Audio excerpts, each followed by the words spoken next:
Hello. Welcome to the Pinfall podcast. I am your trusty host.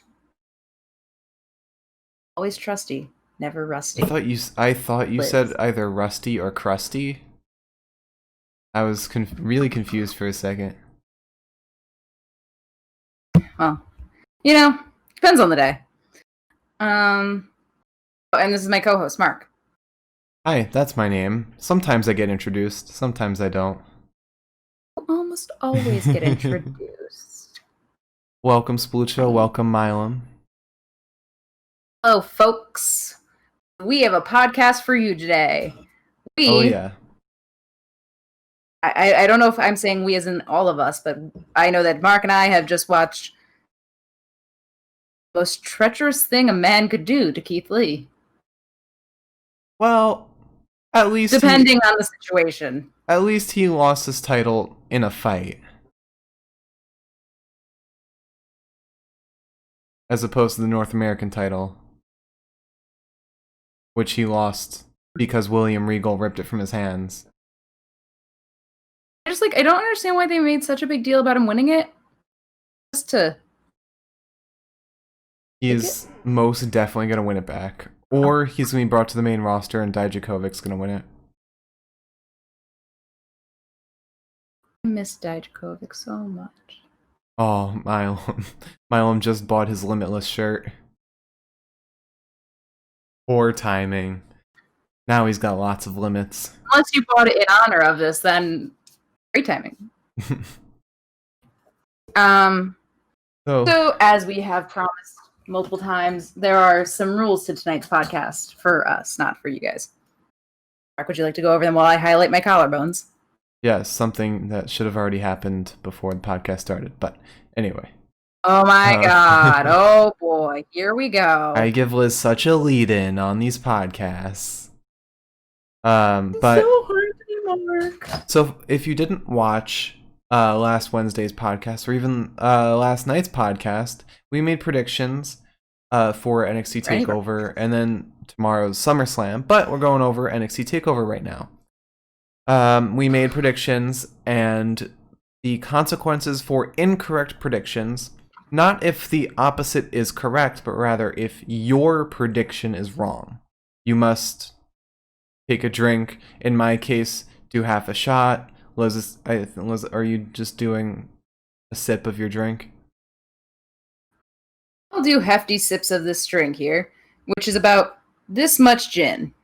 Oh, that's... I'm bad at measuring my drinks anyways when it comes to pouring, and frankly, the bigger the glass, the worse I get. And I have this nice bottle of Milagro? Is that how you pronounce it? Milagro? I'm sure it's Milagro. I think it's Milagro. I think you should keep calling it that. Milagro, right from Mexico. Yeah, so to be fair, Mark's is much grosser. Mine has at least got some lemon juice in it. Oh yeah, I'm just doing straight tequila. In my nice little metal shot glass that is less than a shot, so it's perfect for what I'm trying to do.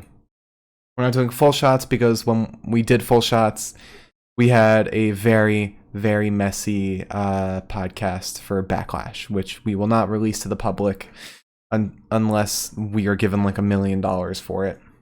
But yes, thank you. It is a nice shot glass. Yeah, 100%. If you do ever get to see it, if anyone ever gets to see it, you will see about 20 minutes from the end, my face goes blank because I thought I was about to get sick. So, in hopes of avoiding that, and also because I've got stuff to do tomorrow, so now can't be drunk. Do you want to go over the show? Yes, but just so everyone knows, I am not doing news tonight. I'm not going to do news tomorrow night. There is not enough news in the world for me to dig up. Also, we just got like so much to talk about tonight. Like it's not, Oh, there is one little thing I want to talk about real quick. It's about tomorrow, so I think this kind of qualifies as a little bit of news. No, hang on. Oh, okay. It's super quick. I don't even know if it requires changing the sign. But we're now in the news segment. For SummerSlam, it was just announced that the Braun Strowman Bray Wyatt fight would be a Falls Count Anywhere fight. So we're gonna get a repeat of Edge versus Orton with Braun versus Bray. I was gonna say, because that went so well the first time. Yeah, but I don't know. I think there's interesting stuff in store, but we'll see. That's the only bit of news I have. Yep, that's all for the news section. That sign served its purpose.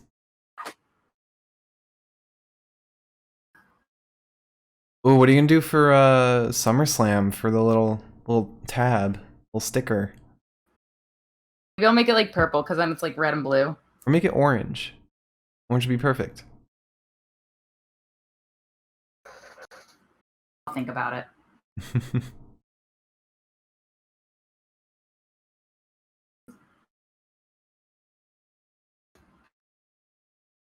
All right. So,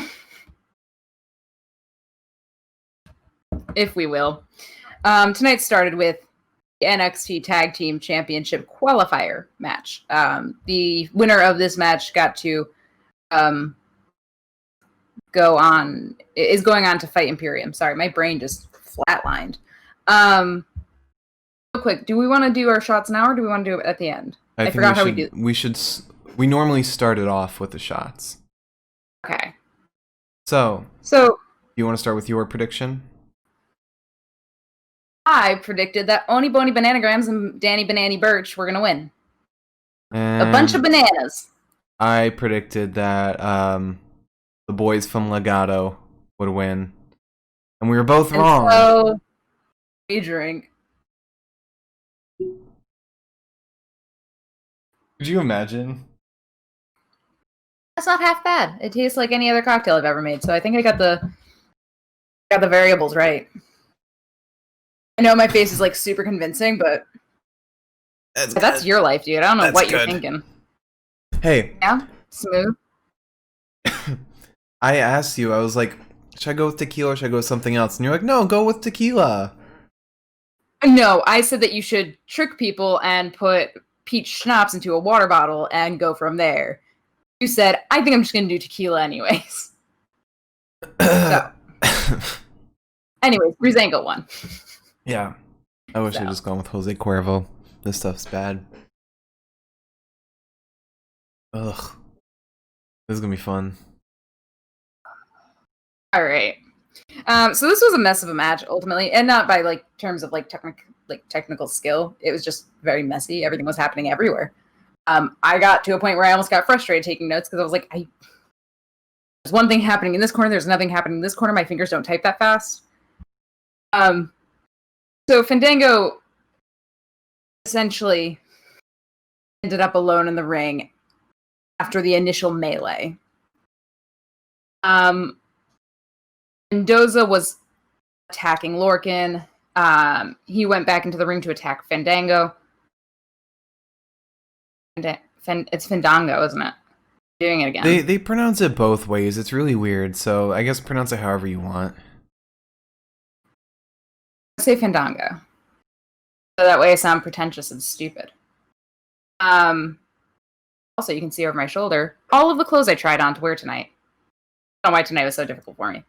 So Fandango... It's just not meant to be. Fandango shoves Mendoza off the ropes, and he goes down to the floor. He then gets Joaquin Wilde. I'm slow tonight, guys. I'm sorry. He then gets Joaquin Wilde and throws him over the ropes onto all of the men, including Breeze, which that kind of sucks. You took out your own teammate. Lorcan is then in, and he's kind of going after Fandango. He's looking for a suplex, but Fandango's simply just not moving because Fandango is a very big... Looks like he's got bulk to him. He looks like a solid boy. At least got height. Yeah. Fandango is then rolled up by Lorcan, gets uppercut a couple times. And my God, Oni Boni Bananagrams was looking ferocious. He looked mad. He looked... I know that he got his ass kicked on NXT tonight, but he looked like he was ready to kick some ass. Mendoza then does an amazing, like, I don't even know how to explain this.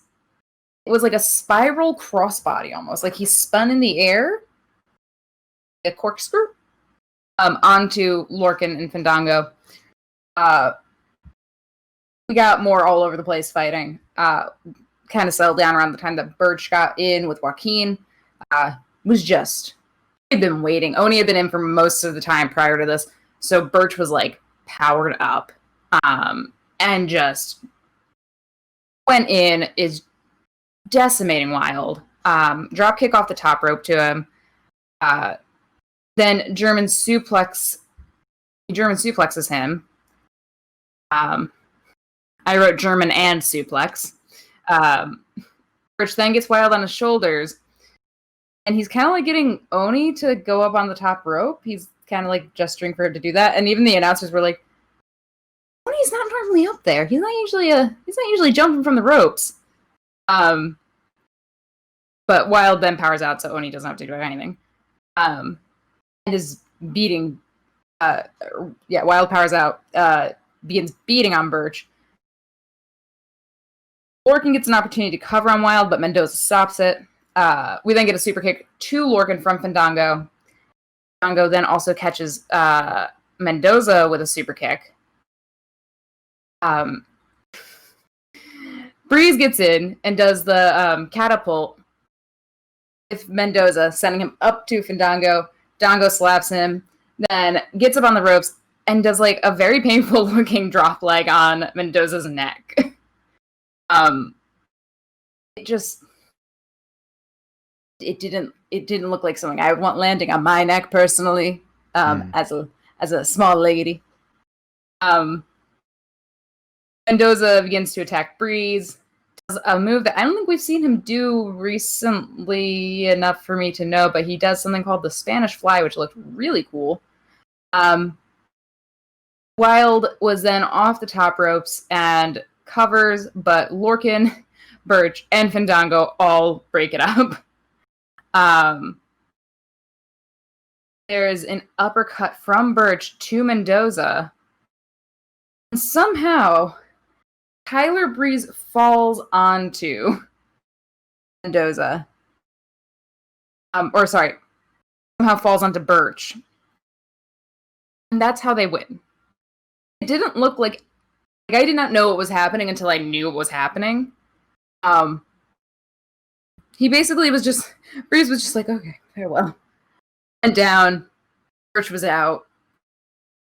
And now they are going to fight Imperium. And I cannot wait to see what their walkout's going to be. I mean, well, wait, they already did one for Imperium. I know, but I want to see, like, I'm hoping that they have a new one. Maybe they just do the same one. I don't know. They've been very serious lately. They haven't really been goofy. They've been doing, like, their normal, like, It's Pretty walkout song. Yeah. I think it's time for business for them. Maybe. I mean, I feel like they might still do it with Imperium only because the reason they've been, like, down to business is because they were attacked. Yeah. So now they're like, okay, it's not fun and games anymore. We're not making fun of you. We're here to hurt you. Yeah. So I'm hoping for a good Imperium. But as far as the match goes, I think this is a really good match. I enjoyed a lot of it. I love how Oni and Danny Burch are still just like their ridiculous characters that still don't get any wins in the ring at all. They're so mad. They're so mad.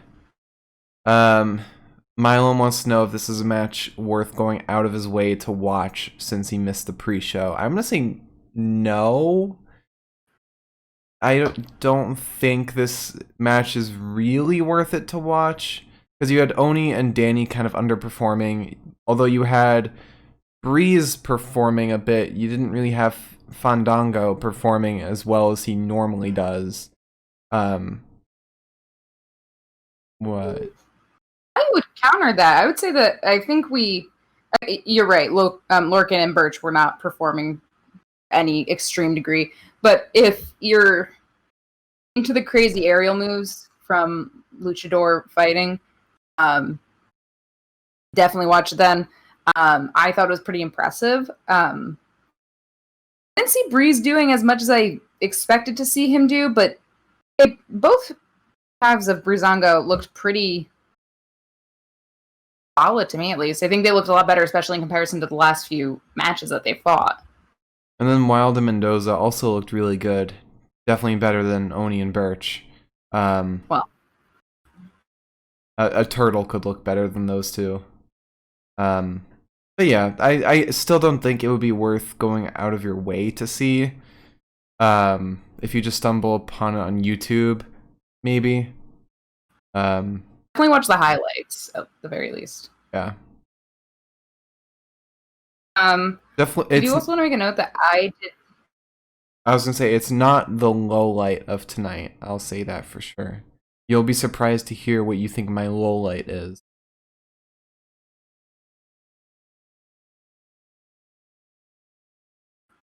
Okay. I'll tell you when we get to it. I also did not note a lot of the promos. There weren't even really promos.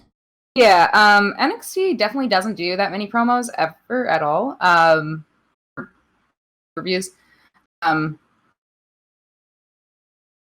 really pick out any in my head either, so we might be lacking on that a little bit. Oh, Mike's right. What's one that I didn't like? Priest had a promo. It was one with a hot tub. Yeah, that's the one I didn't like. But that's really it. There were like, they always do like the montages before the fights and everything, just recaps. And then they made one announcement, and that was it. Yeah, I don't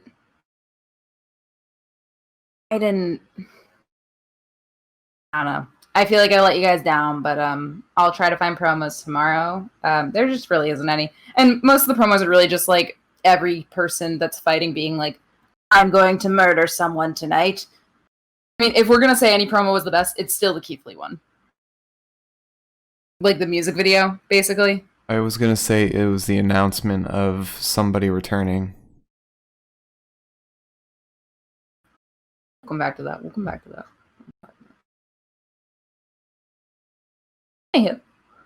Anywho, what's it? Then we're going to Phineas versus Tim Tam Patchy. Oh yeah. Boy, oh boy, was this a matchy match. Really good fight. Really good. Did you like what I said? Matchy match? Good. So I predicted that Phineas would win this match, and lo and behold, he did. I forgot who I predicted, and I had to go back through last night's podcast to find out. And he did win. I'm still drinking because I feel bad for my other son. And if you missed last NXT's podcast and you want to find out who we predicted before we go into the rest of these matches, go check it out on our YouTube. You search up the Pinfall podcast on YouTube. Perfect segue. Yes. Glad I could do that for us. So Finn, right out of the gate, begins attacking Timothy. Real quick. Thatcher. Sorry. I found this tweet that I really have to talk about. It's relevant to this match, kind of. Finn Balor just tweeted, I just had 2 beers and a dog nut. What's a dog nut?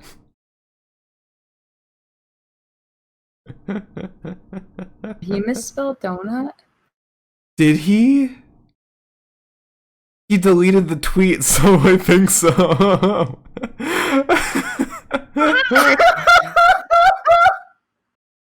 Fight of the night is officially Finn Balor versus his keyboard. Even when he wins, he loses. My God, man. Because I just opened the tweet and it says fail to load tweet, so he definitely deleted it. Yeah, he reposted it and spelled donut right, and with the donut emoji this time.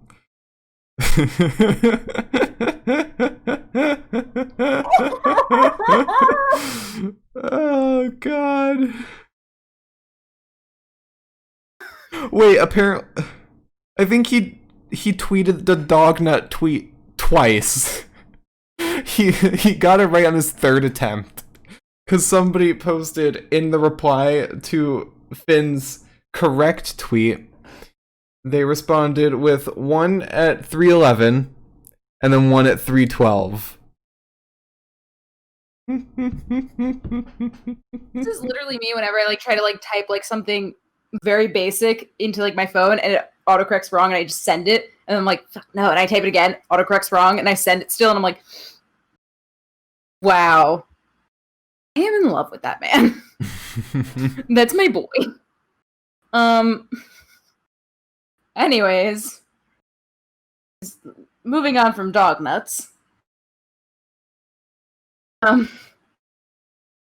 So Finn out of the gate is attacking Timothy, which who they called Timmy multiple times tonight. And I appreciated that much. Thatch. Also, let's back it up a second. Corey Graves was there tonight. You hate Corey Graves a lot. I can't say the same. I can't stand him. I don't know what it is. It's something about his face. It's something about his voice. It's something. Whenever I see him on TV, I'm just like... I love how contrarian he is. How much of a heel supporter he is. Oh, God. But if, like, somebody came up to fight him, he just runs away. Oh, yeah. Yeah. I.e. retribution. Yeah. I mean, Michael Cole ran away, too. Everyone ran away. Yeah, it's Michael Cole. Even Shotzi ran away. I have no goddamn time for that man. I have no respect for him. Or his stupid suits. Anyways. Let's actually get into this match. So Thatcher's trying to wrench Finn's arm. Then decides to switch to his knee because a lot of Finn's moves require legs. So he's like, oh, this is probably smarter. A lot of grappling, which I always love to see. I really like this match. This was a very fun match to watch. Thatcher is thrown out of the ring by Finn. Then once he's back in, he starts kind of wrenching the knee, wrenching the ankle. Balor tries to kick him in the head. Doesn't work because I don't think Thatcher feels pain. He then grabs the bottom rope. And as he's doing that, Thatcher's like, all right, and knees him in the ribcage. He gets Finn into I believe it's called, you said it earlier, a bow and arrow submission, which I always like to see. I think that's a really cool move. Plus, personally, as somebody who has like an aching back almost constantly, it kind of looks like it'd be nice. You could do that to me whenever you wanted. I'd probably benefit from it in some way. Mm-hmm. Hear all those vertebrae pop into place again. Oh, magical. He then begins to kick Balor in the knee, wrenches his ankle by like kind of holding him up there, kind of hanging. Balor still tries to kick him in the face. And gets his arm locked behind his back and a crossface on him. It wasn't Balor's night for most of this. He's just in pain for a lot of it. His lips started bleeding, and also halfway through, I think like his elbow was like all busted up. Also bleeding. At one point, Thatcher holds him by the chin and slaps him across the face. It just felt so out of place for like Timothy Thatcher, but also I was like, no, but it does make sense. But as this happens, Finn still manages a Pele kick, which Finn's tired, so he does that and he's down.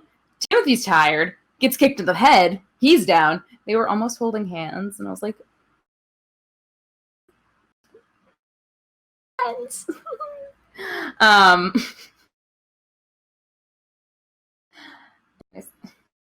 Balor then goes for the sling blade, but Thatcher stops him, bombs him to the Balor bombs Thatcher to the mat, and then stomps his chest. And tries to lift Timothy, but Timmy lifts him instead. Finn is able to wriggle out. He gets an arm sub on Thatcher. Bombs him into the mat one more time and covers, but Thatcher still has the energy and wherewithal to power out. Drop kicks Thatcher, and by God, these men looked like they were dying. Like, slowly. It looked like we were watching two old men just doing their best. Finn tries to go for the coup de grace, but Thatcher rolls away, and I'm sure it was just his foot hitting the mat. The moment he made impact with the ground with both his feet, I heard like a snap almost, and I was like, otherwise, it was a very nicely placed timing or a sound effect. Thatcher then realizes that he's injured his leg one more time, so he goes and grabs Balor's whole leg, tries to get him to submit, but Balor still manages to grab the rope. Balor manages to counter an ankle sub and roll out. Thatcher tries to get an armbar, but Balor kicks him in the ribs multiple times. Then we got to see something that we don't normally see Timothy do, which was he basically did an enziguri, a tired one at that, but it's not really Thatcher's thing. I was kind of shocked to see that. Yeah. Then get typical Thatcher move, which is a German suplex to Finn.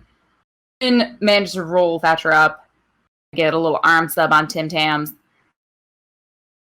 But Timothy bends his whole ass hand back to break the hold. And then Thatcher gets the crazy eyes during a leg sub, and oh Lord, I thought it was over there. I thought it was over. But Finn says, I can still use this leg for something. Manages to stomp Thatcher. Goes for the coup de grace. And then DDT to Thatch. And Phineas has finally won a match again since last Takeover. No. Since the match after last Takeover, because I think he had a rematch with Damien. My God, yeah. Well, can't wait to see him next Takeover. It hurts because you're right. Yeah. I really liked that match. I thought that was an awesome match. And someone was saying this, I think, about Cesaro last night. But this is something I've said about Finn a couple times now. Which is, Finn's really good at the cool kind of Seth Rollins-y moves. Very performance-based. Entertainment-based, for that matter. But when he's fighting somebody like Timothy, he's able to put on a whole different set of moves. It is way more grappling, way more submission-based. That's impressive to me. I mean, it's very obvious that he has a massive grasp on wrestling as a whole. Mm-hmm. And I personally, there's very few Finn Balor fights that I see that I don't like sit back afterwards and I'm like, wow, Finn sucked in that one. Yeah. He's very much, we were talking about this yesterday during SmackDown, but he's very much like the AJ Styles type, where he adapts based on the wrestler that he's wrestling, although Finn's a little different in that he still retains his style and his signatures, but he still adapts and changes up his form, and it's I like to see a wrestler like that constantly. I forget who we were talking about yesterday that did the same thing. Yeah, it's blanking on me.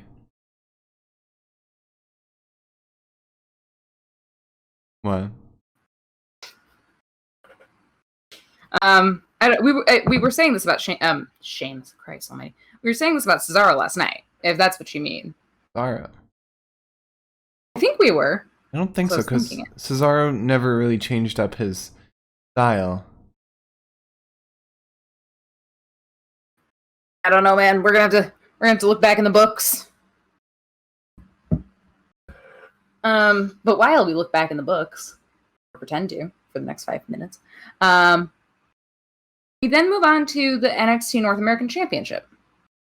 And Marcus, I believe it's time. Cheers, my darling. I picked to the moon, Cameron Grimes.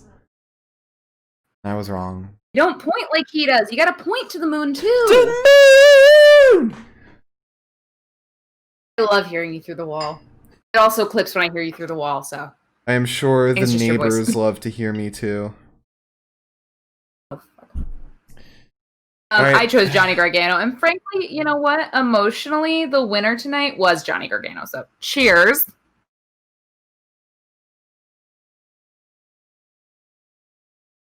I took a nice hefty sip. That is a rough tequila.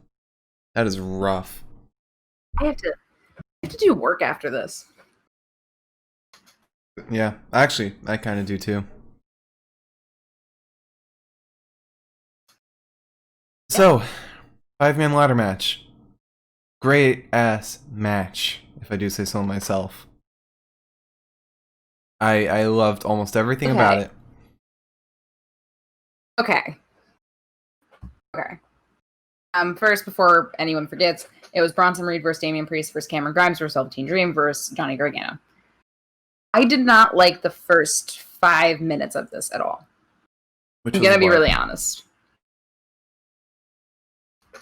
The first 5 or so minutes, up until a certain point, mostly around the time, at one point, and we'll get to this, Bronson Reed basically superplexes 3 men. Up to that point and prior, it felt like a Harlem Globetrotters game. And I don't know if it's just because, like, Bronson was wearing a weirdly colored outfit and, like, Johnny had some weird shit happening or whatever, but, like, I think just, it felt so goofy. In regards to Bronson's outfit, I think I saw a tweet that said it was an homage to another wrestler. Okay, either way, it just felt really goofy. I mean, I'll run us back through this, and maybe you'll see what I'm talking about, or maybe you'll just understand what I mean. Mm-hmm. Like, normally, I don't mind goofiness in the matches. I don't want to be like one of those guys who are like, oh, well, wrestling in WWE and is not the same as it used to be. And by other guys, I mean Chris Jericho.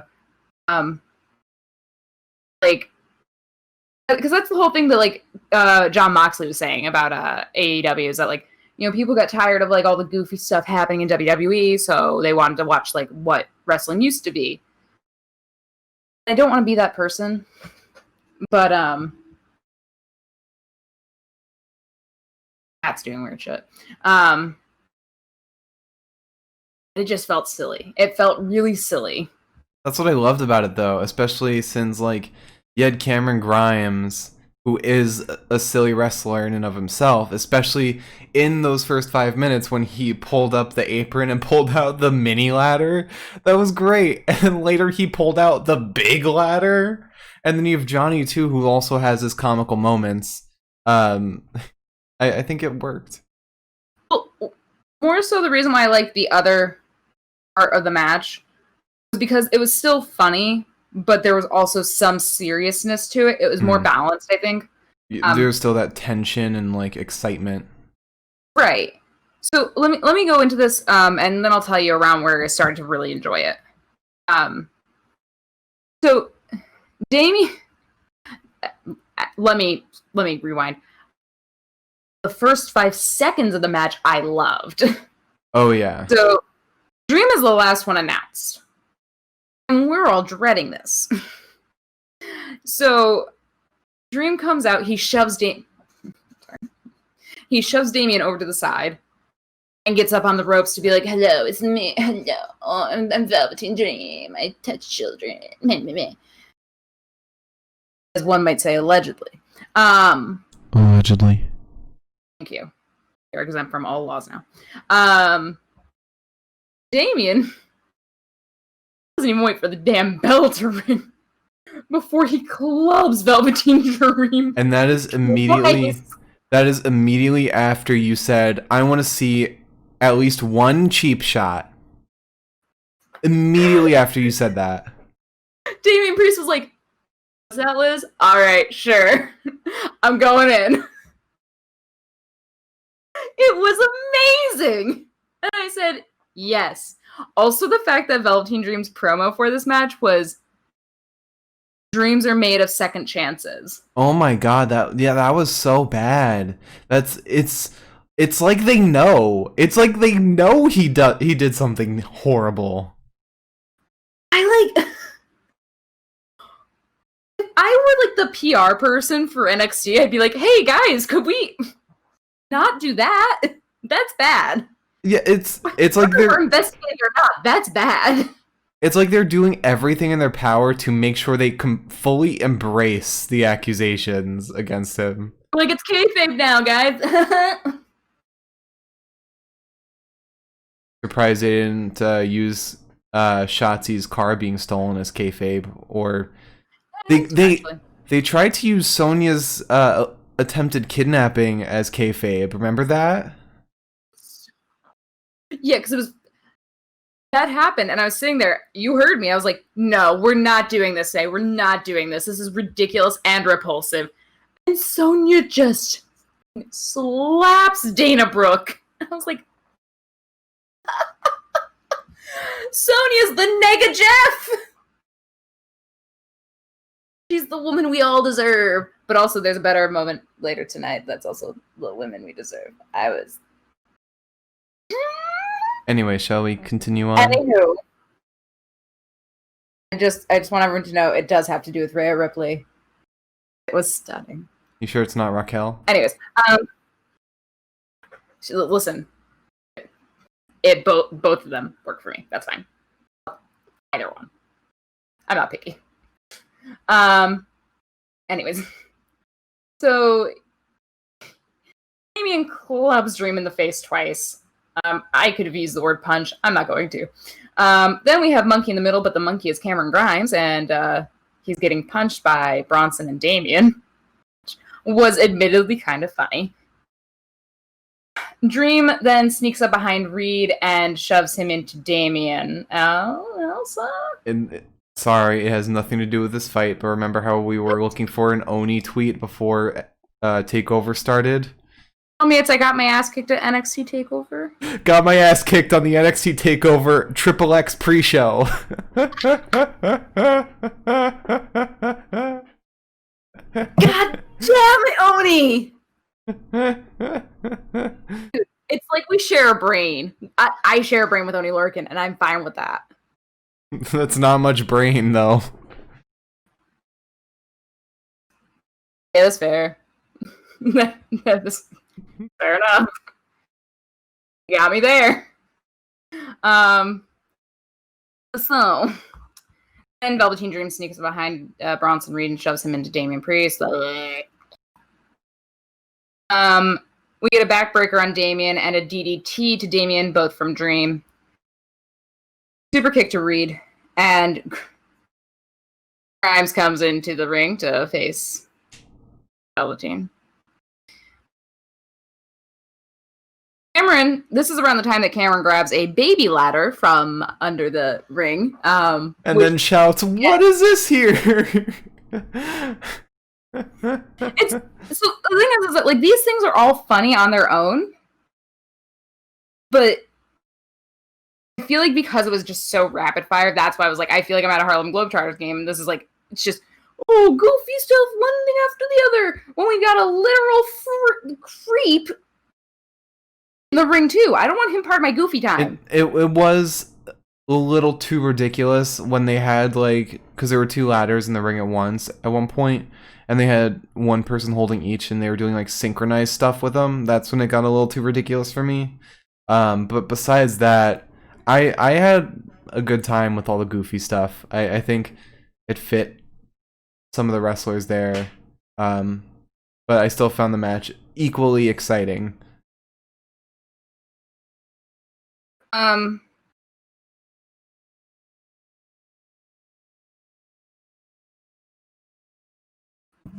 So then Damian punches Cameron and then pulls out a normal-sized ladder for normal-sized men. As Priest is trying to set the ladder up, Cameron Grimes runs up the ladder onto the apron, kicks Priest in the head, and then he's fighting Johnny for the ladder. But that move alone was really cool. I forgot that Cameron's as nimble as he is. Mm-hmm. Also, I do want to make a point. I'm not so sure that those ladders were metal. Yeah, it was definitely. I don't know if it was plastic, but they were definitely not the normal ladders that we're used to. They looked like they were lofted around really easily. Mm-hmm. And just because of like the awkwardness of holding a ladder, it's not really that easy to just toss one. Like you can tell that there's still like some effort that has to go into it, like even in like Money in the Bank. Mm-hmm. But the noises that they made too did not sound like a ladder match. And they kind of, I don't know if this is the same kind of thing, but they had like the tape around the legs of the ladders, which is something you do with guns. If it's like, if it's a magazine with blanks, you mark tape around. There's normally like blue tape around the base of the magazine to sort of denote that it's blanks. Might have been the same thing. I might just be reaching right now, but I don't know. It didn't. I don't feel like those were real metal ladders. There was something about it that my brain just kind of kept like being like, this isn't right. Especially doesn't make sense. Especially when Dream at one point throws the ladder out of the ring, and it smashes into the plexiglass, almost into the crowd. I feel like he wouldn't have done that if it was a real ladder. Yeah, Damien is actually really good proof of the fact that I think that they weren't real, because Damien took a lot of messed up shots tonight. Yeah, he took a lot of hits. I need him, I need Johnny, I need the two of them to just take a nap. I need them to rest, not hang out in hot tubs with women without face masks on while Triple H points at you. I have problems right now. It's okay, they're all roommates, it's fine. I mean, to be fair, they're in a wrestling show where they make full contact for an extended period of time. Yeah, but not with those women. Not in a hot tub. Hot tubs breed bacteria. Yeah. Anywho, what's this? Let's continue. Mylum, real quick, the hot tub was in the parking lot for some reason. You know, where hot tubs go. Normal place to put a hot tub. Yep. When you've won a title. Mm-hmm. The hot tub at Full Sail University. Oh, God. Anyways. Now that we are waiting on finding out if Damian Priest has COVID or not. Grimes then sends both Dream and Damian off the ladders and tries to climb them himself. He's trying to climb both of the ladders that Dream and Damian set up, trying to climb them at the same time. And this is where it got like a little goofy for me. They're pulled apart, separating Grimes' legs, and Grimes makes direct eye contact with the camera, like, no. And that's when I wrote, this is specifically when I wrote the note that this feels like a Harlem Globetrotters game. Reed then goes like under him and like looks up, and I was like, are we gonna see like a cheap shot in front of everyone? He doesn't. He waits till Cameron jumps down. Mm-hmm. Then Bronson sets up a ladder. Johnny tries to run up it. Johnny was a little tyrant today.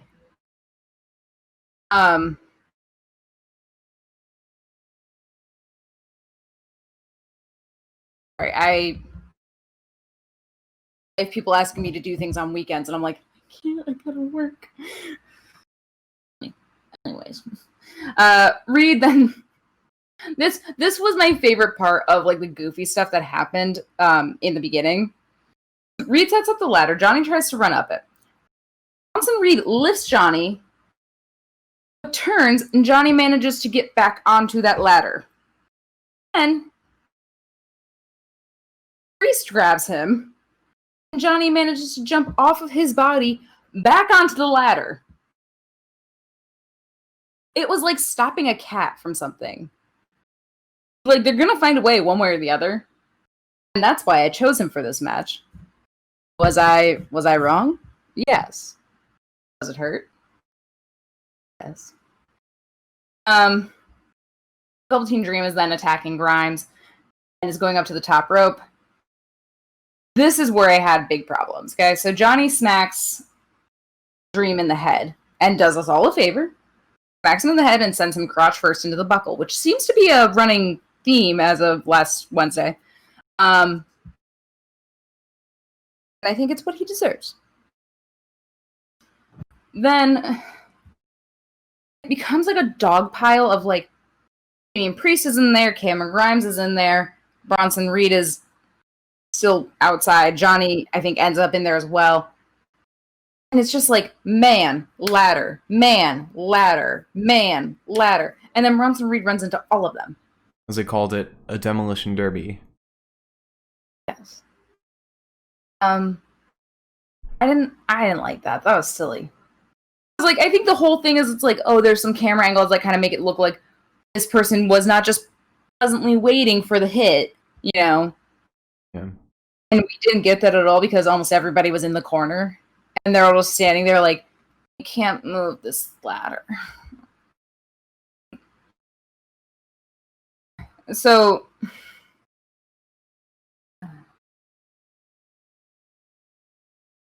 Reed then gets himself up to the top rope after demolishing everyone. He gets himself up onto the top rope. He's punching Velveteen. Priest comes through to punch Bronson.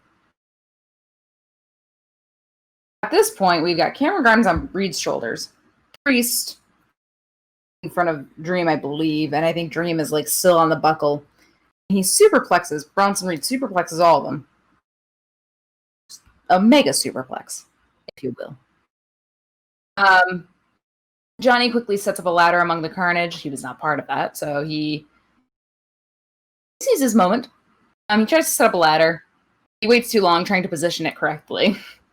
Reed stops him. Grimes goes up the ladder, but Reed wiggles him off of it. Priest almost gets the belt, and then Velveteen Dream stops him. Priest kicks Dream off the ladder. Cameron Grimes comes to stop Damian from getting up the ladder. This is the part of ladder matches that drives me crazy, because I'm always like, you were so stressed during this. Mm-hmm.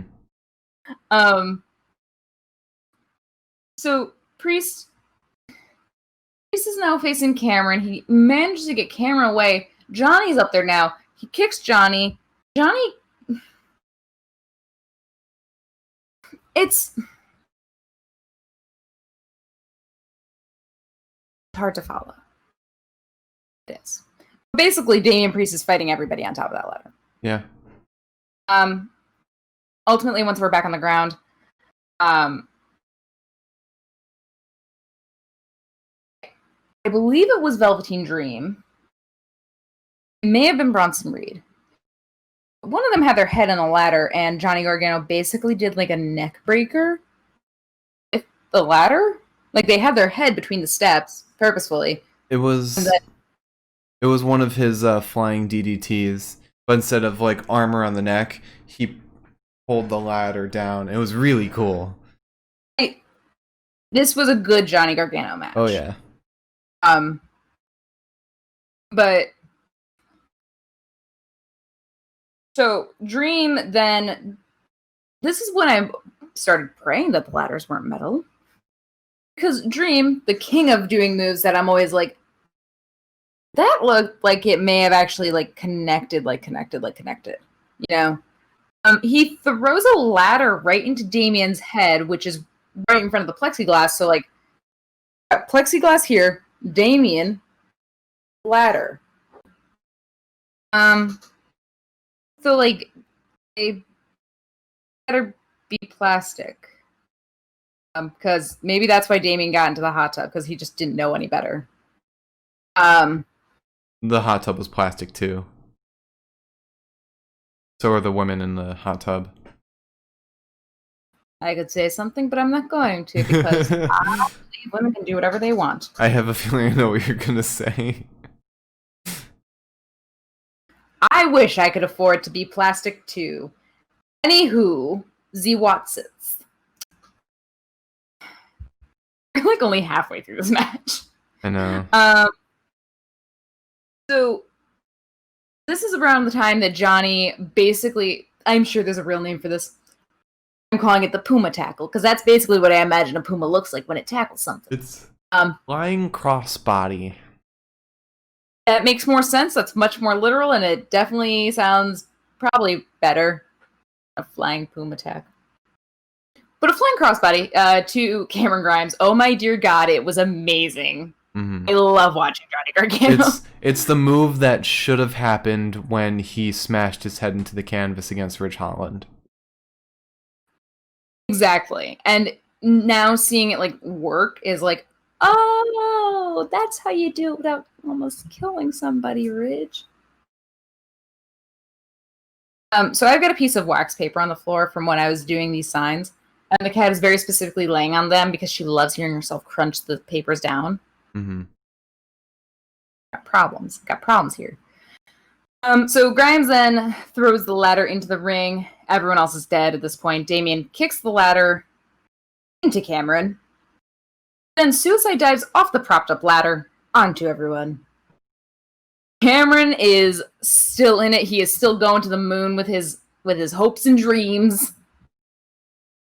And Candace comes in.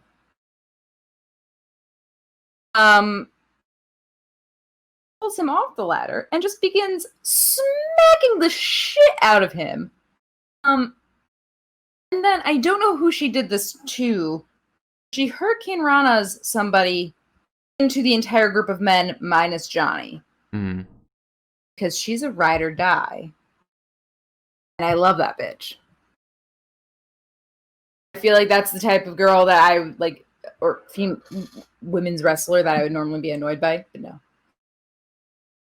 She was like, I want my husband to win. I'll have to fight Cameron Grimes if I have to, because she did fight Cameron Grimes a little bit.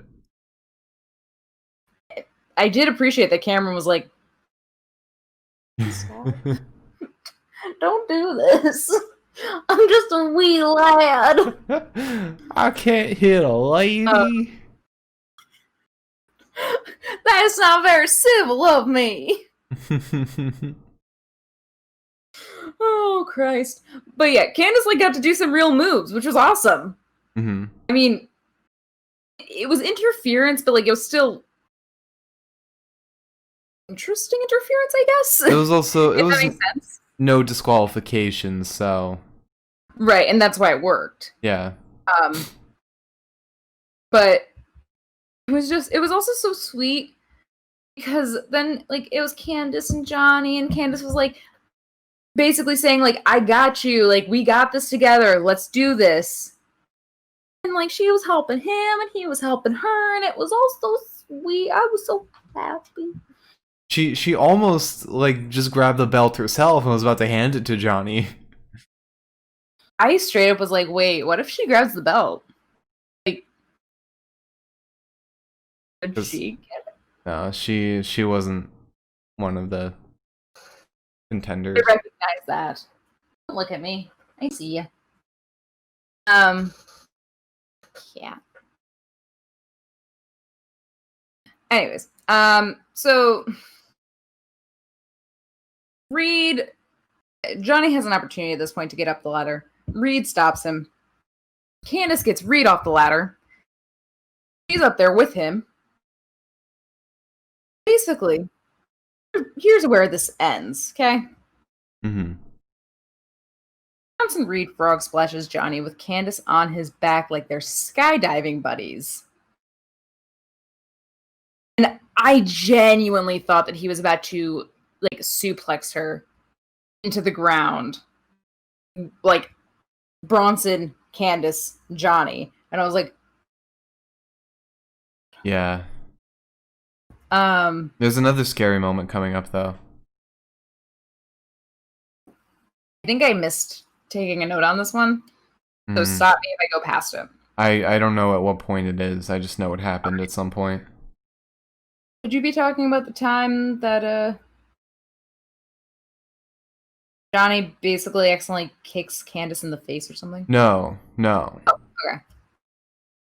I'm talking about when Johnny power bombs Cameron into the ladder below, but they miss the ladder, or they half miss the ladder. Like Johnny's standing on the ladder and power bombs Cameron into the ladder below. I didn't take that note. Oof. You saw it too, so... Oh my god. Sometimes there's things like that where I'm just like... Then I don't type because my hands are up here. Yeah, that was scary. I worry about him now. I'm like... Just take a day. Take one day off, man. Take one day. So then Cameron is in. Reed is climbing again. Damien is also trying to go up. Velveteen pulls Cameron off the ladders, but he gets his leg stuck in the ladder, and Grimes kicks him. I said, shit happens, brother. Then Velveteen gets up the ladder, and he's about to go off and land on Grimes. Damien Undertakers him. And by that I mean, he's standing on top of the ladder, and Damien, in all of his tall glory, is like, hello.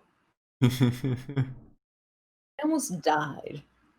I nearly pissed myself. That's the comedy I'm looking for. Timing, boys. It's all about timing. Damien also knocks him off the ladder. Then get a double foot drop kick to Damien from Cameron Grimes, which was good. It was a good drop kick. Good drop kick. Gargano kicks Priest upside the head. Dream attacks Priest on the apron. Johnny kicks him in the face. Thank you. Dream then throws Johnny into Priest. Bronson knocks Dream off a ladder, as everyone should be doing, out of the fighting area completely, onto two tables. We did not see him again. Oh yeah. It was very nice. I'd like to see that second chance. Velveteen. No third chances. Actually, I'll probably never see him because I am 24, so I'm of age. I don't think he's interested. I was saying during this match, like, if Dream wins, I probably won't watch NXT ever again. You can't. We got a podcast now. I'd just say screw it. Specifically for this podcast. I'd say screw it. We'll just do podcasts for 3 nights and just have the NXT one be about I don't know, 205 Live or AEW. We'll do it about AEW. So I'm gonna finish this, and then I want to read you a text that I just got. It's also going to serve as a bit of a shout out to my one friend. My only friend. That's a joke. I have 2 friends. Is the cat one of them? No. Oh, you're not friends with the cat? I am. She's my daughter. Not friends. I'm not a mom friend. My mom always used to say to me, I don't know. Anyways.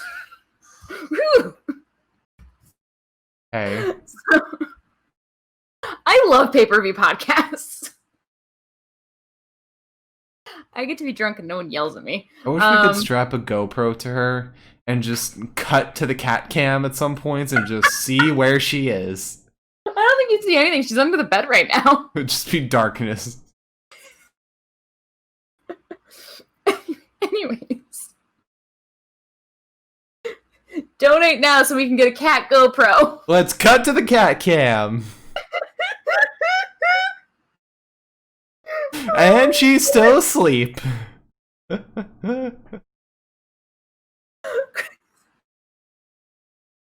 to get like another hard seltzer after this. I still have my cocktail, but like, damn. Anyway, so Bronson Reed is going for the belt. Cameron Grimes throws the small ladder at him to get him off the bigger ladder. And at this point, I'm like, oh my god, Cameron Grimes is going to win. And Mark's like losing his shit. And I'm like, no, I don't lose. However, there was a mediation. There was a best of both worlds. Grimes goes for the title. Johnny gets him off the ladder, but Damian knocks Johnny off. For 1 second, I was also like, I'm going to win. Damian knocks Johnny off the ladder, gets the title. They were playing tug of war for a second there. And that is that. Damian Priest won. Now may I read you a text? Sure. So, my dearest friend, Sarah. I have been friends with my dearest friend, Sarah, for about 5 years now. Her father watches WWE. Wait, is this a prediction that I need to drink for? Yes.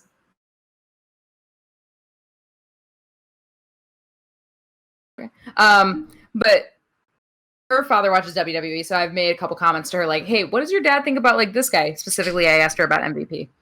And her dad said, that loser? So Grandma Talik liked our tweet last night, which was very exciting for us because we're dorks.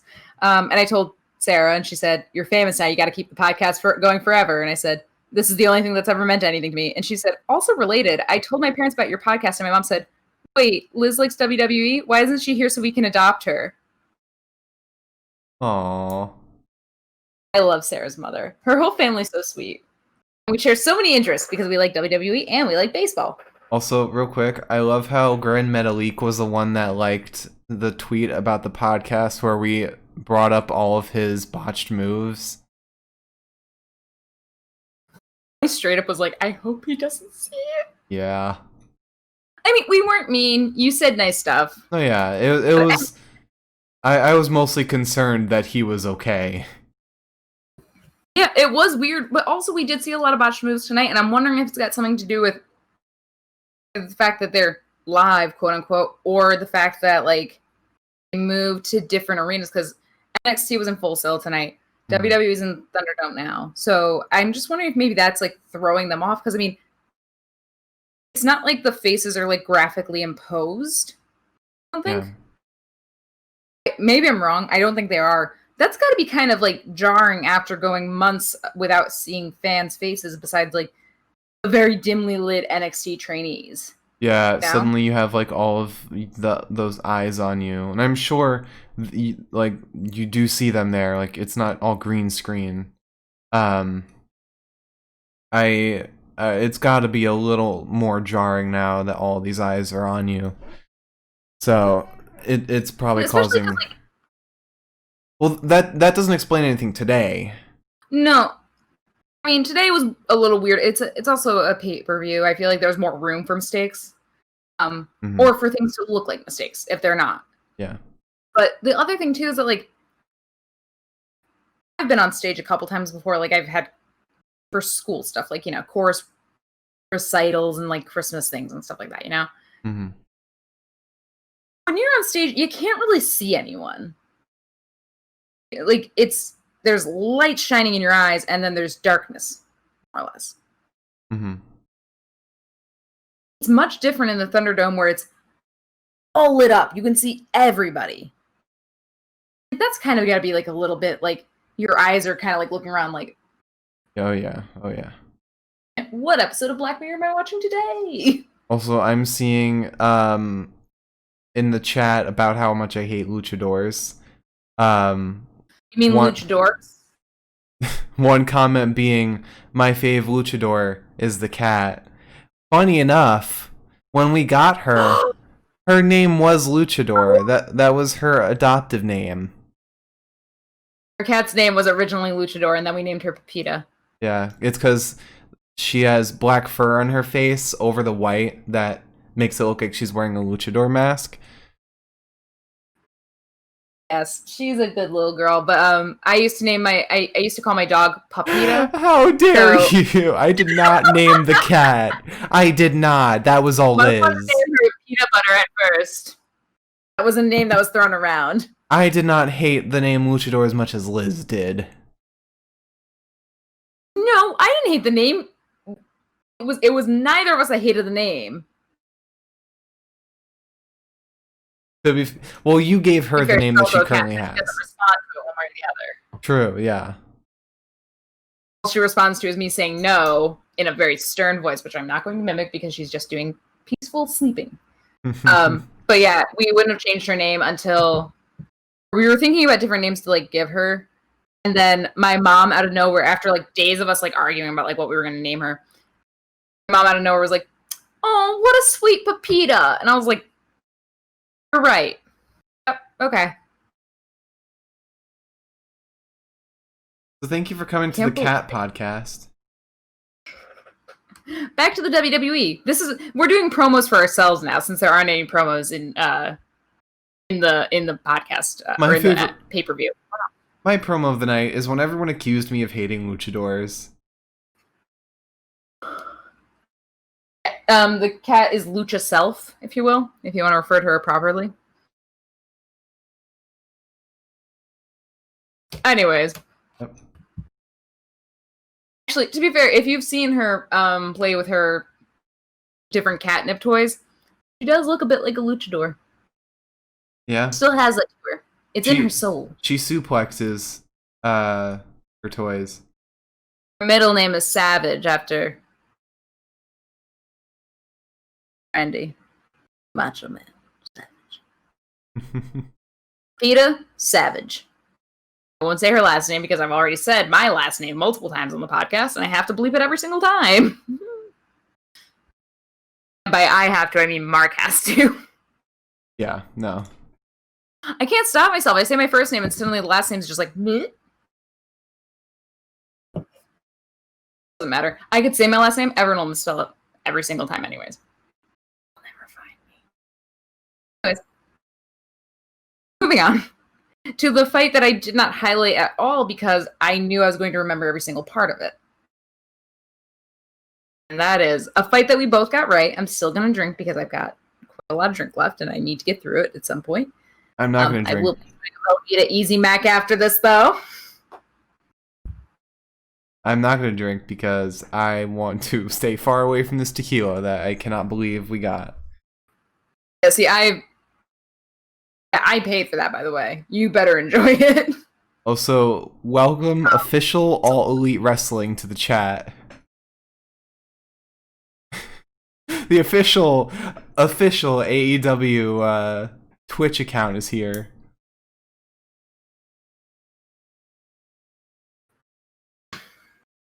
Okay. Chris Jericho's here. Dude, welcome, Chris Jericho.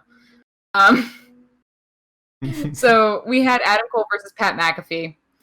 My favorite part of this was the promo that preceded it, where Adam Cole screams, "Shut up, Pat!" That's how I felt for the last 3 weeks. I mean, in all fairness to this match was really good. It had no right being as good as it was. And I know I say that a lot, but this was great. Lucha, don't even say that. That's not where this is going at all. I don't know. You don't know what my wrestler of the night is.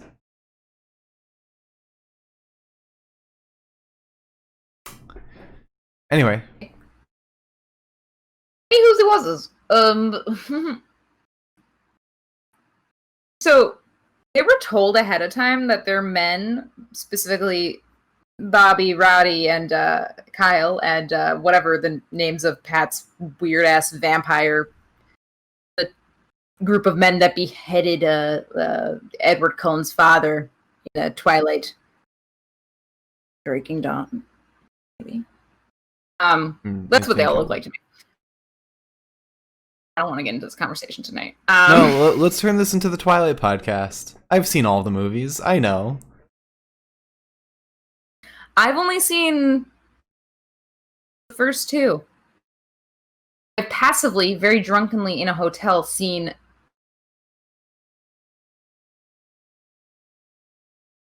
one of them. Last one.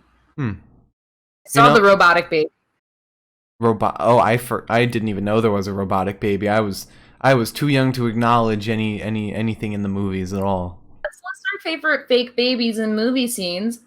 There's that one, and then the one from American Sniper. Anyways. And then there was the one in NXT Takeover, Pat McAfee. Oh, no, he was a real baby. He just looked like Logan Paul. Anyways, great segue. He had his ugly-ass jorts on. He looked like a fool. I couldn't stand it. Okay. Don't insult the jorts. The jorts are nice. Thank you, official All Elite Wrestling, for following. I didn't like his jorts. His jorts were gross. He's ugly. I don't like him. I'd like to fight him. I want a handicap match. I want it to be Corey Graves, Pat McAfee, me. I get the handicap.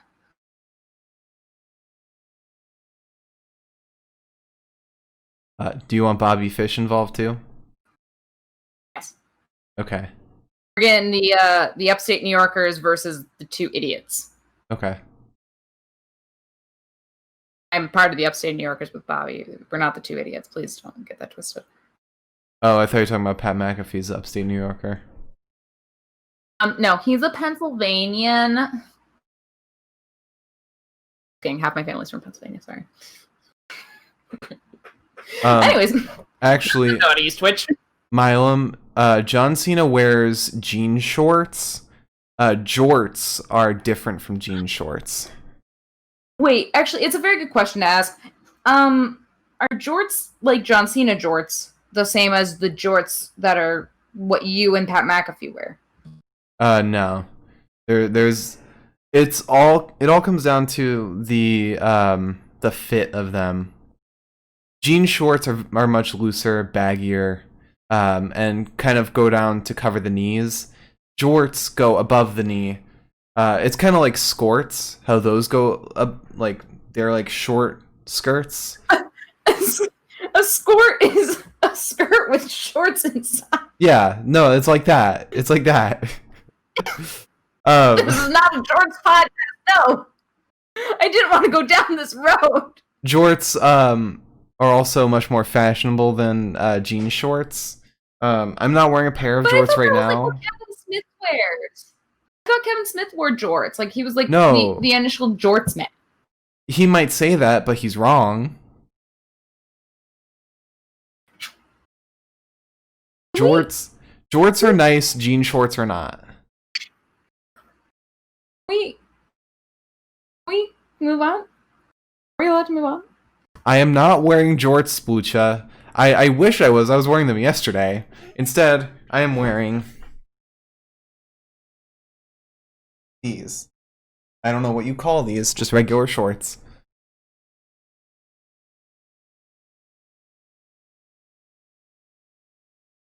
And move on. Also, jorts are often folded at the cuff rather than straight down. Like how you mean they're cuffed? Them. Cuffed, yeah. I should not have taken such big sips of that cocktail. Dear Lord. Dear Lord. Anyways. I don't see any problems. I think we should turn this into a jorts podcast. Sorry. Well, let's continue. Sorry. The Lord tests me every day. Thank you, Chris Jericho, for following.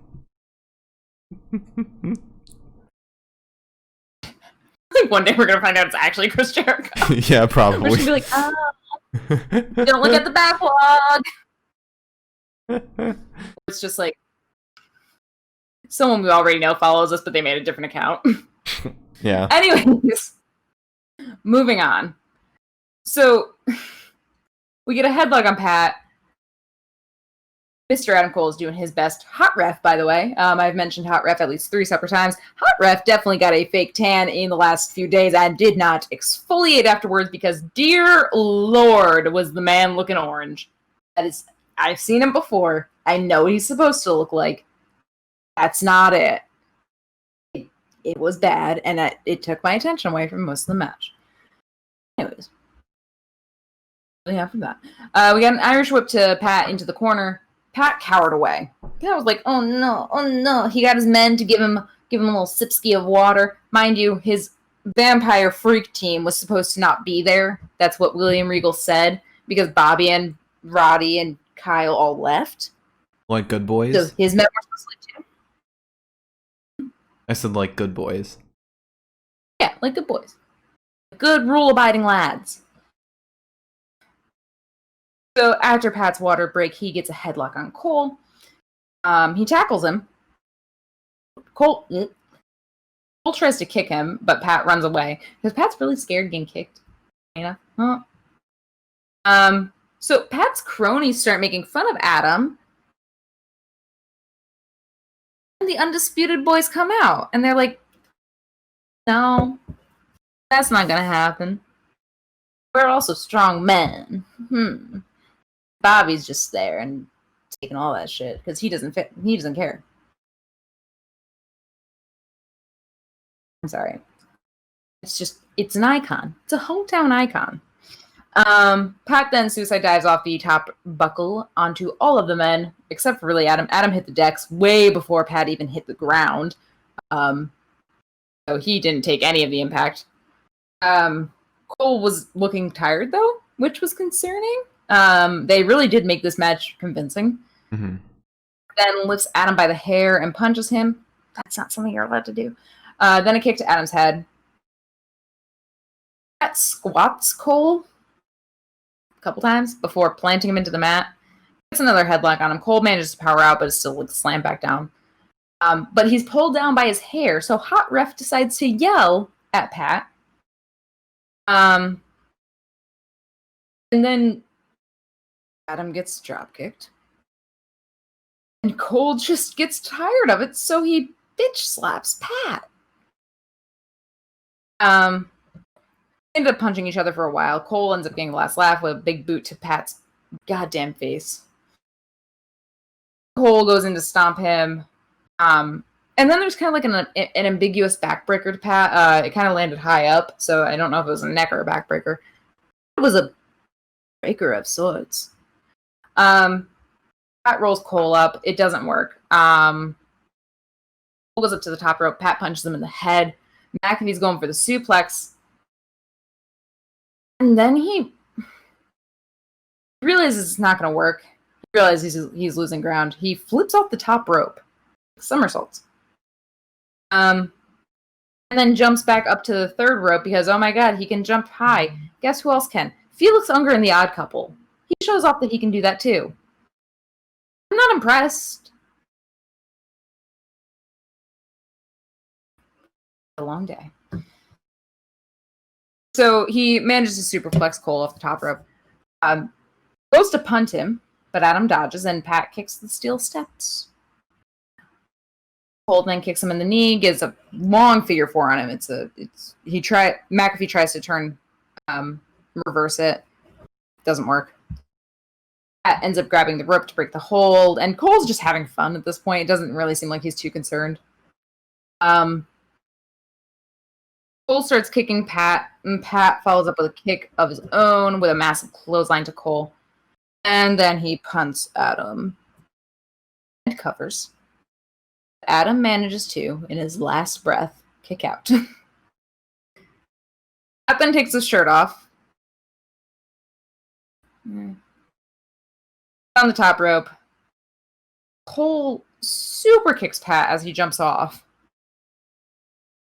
And then we get the beautiful, beautiful Panama City Sunrise to Pat McAfee. Pin. And a win. And my sweet boy. My sweet boy. Sweet boy. Baby. You know, Cool. Got to see Bobby though after this, and that's or any of the Undisputed Boys at all. I wanted all of the boys to come out and support their man, but we didn't get to see that. Which was... I don't know. I don't know how you feel about this fight, but I think this was one of the better fights tonight. I thought it was upsettingly good. I thought Adam Cole was awesome. I think he was better than how he was at the NXT title match. And then Pat was surprisingly great. I think he also threw in a lot of character that really added to the fight. Same with Cole. And not so much to where it's like ridiculous and too much. Like, for example, like a Cameron Grimes or something. Although Cameron Grimes has gotten better with that. But yeah, both guys were really great, and then you had some ref interaction too that made sense and wasn't just like in another fight later, kind of ridiculous and puts the refs in like a low light. I think this match had everything, honestly. Yeah. It made me mad that it was good. I did not want to call it good.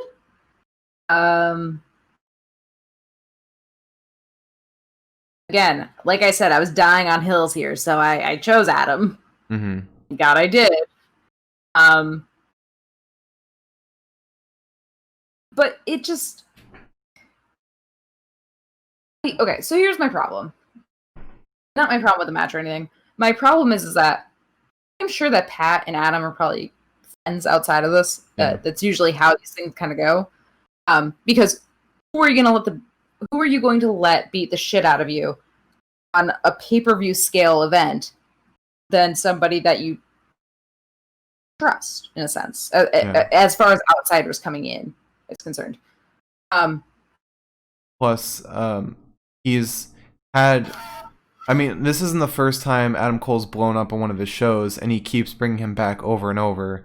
So, clearly, there's not as much tension as it's written out to be. Yes. That's true. I just think that, like, it sucks, because, like, they built Pat McAfee up to be such a massive asshole heel. Mm-hmm. I'm like, it grates on me to be like, it was good. It was a good match, okay? You know, it was a good match. To be fair, they hype Seth Rollins up to be a massive asshole heel, and we still love him. Yeah, but he's a wrestler. This is like your neighbor coming in and telling you to rearrange your fridge because you're not doing things right or something. Like, Jesus Christ, get out. Go home. Pat McAfee tried to be a wrestler. Like, this isn't his first time wrestling. No, I know. I feel like this might be something that he's trying to actually, like, do. Mm-hmm. I'm not so sure because Adam beat him. I'm not really sure where this takes anybody in terms of this match. It was just a celeb promo match, I'm sure. I don't think anything will really come out of it. Most I think we'll get is minor appearances from McAfee again, kind of like how he got Gronk. I'm looking forward to the Wednesday night promo, though. Yeah. However, shall we truck along? Who's he? What's it? Yes. What's next? Next is both of us drinking. We had the NXT Women's Championship with Io Shirai versus Dakota Kai. Lord, have we ever been more wrong? No.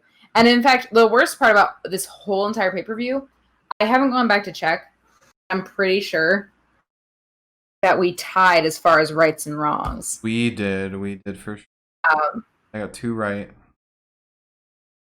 Yeah, which makes me mad because that's usually like my surprise, like last drink of the night is like, I'm like, oh, Mark, you got the most wrong, so take a shot. Mm-hmm. But yeah, so cheers. I don't know. Let me be very honest real quick. Last night, I made my predictions 100% on the fly. and I was relatively drunk.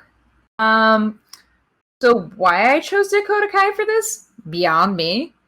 I chose it because pure storyline purposes of what I wanted to see from their story. And that's not where I'm going to go from now on. A lot of, when I was looking through this today, when we started watching, I looked back and I was like, is this literally what I said? Damn, okay. I highlighted all the things that we chose. God. I have to go back to Jose Cuervo. That's bad. Got enough for the next match. God, I love Jin. I should have done Jin instead. No, I just bought that Jin. You don't touch her. Oh, is it just for you? Oh, I'm sorry. Cat.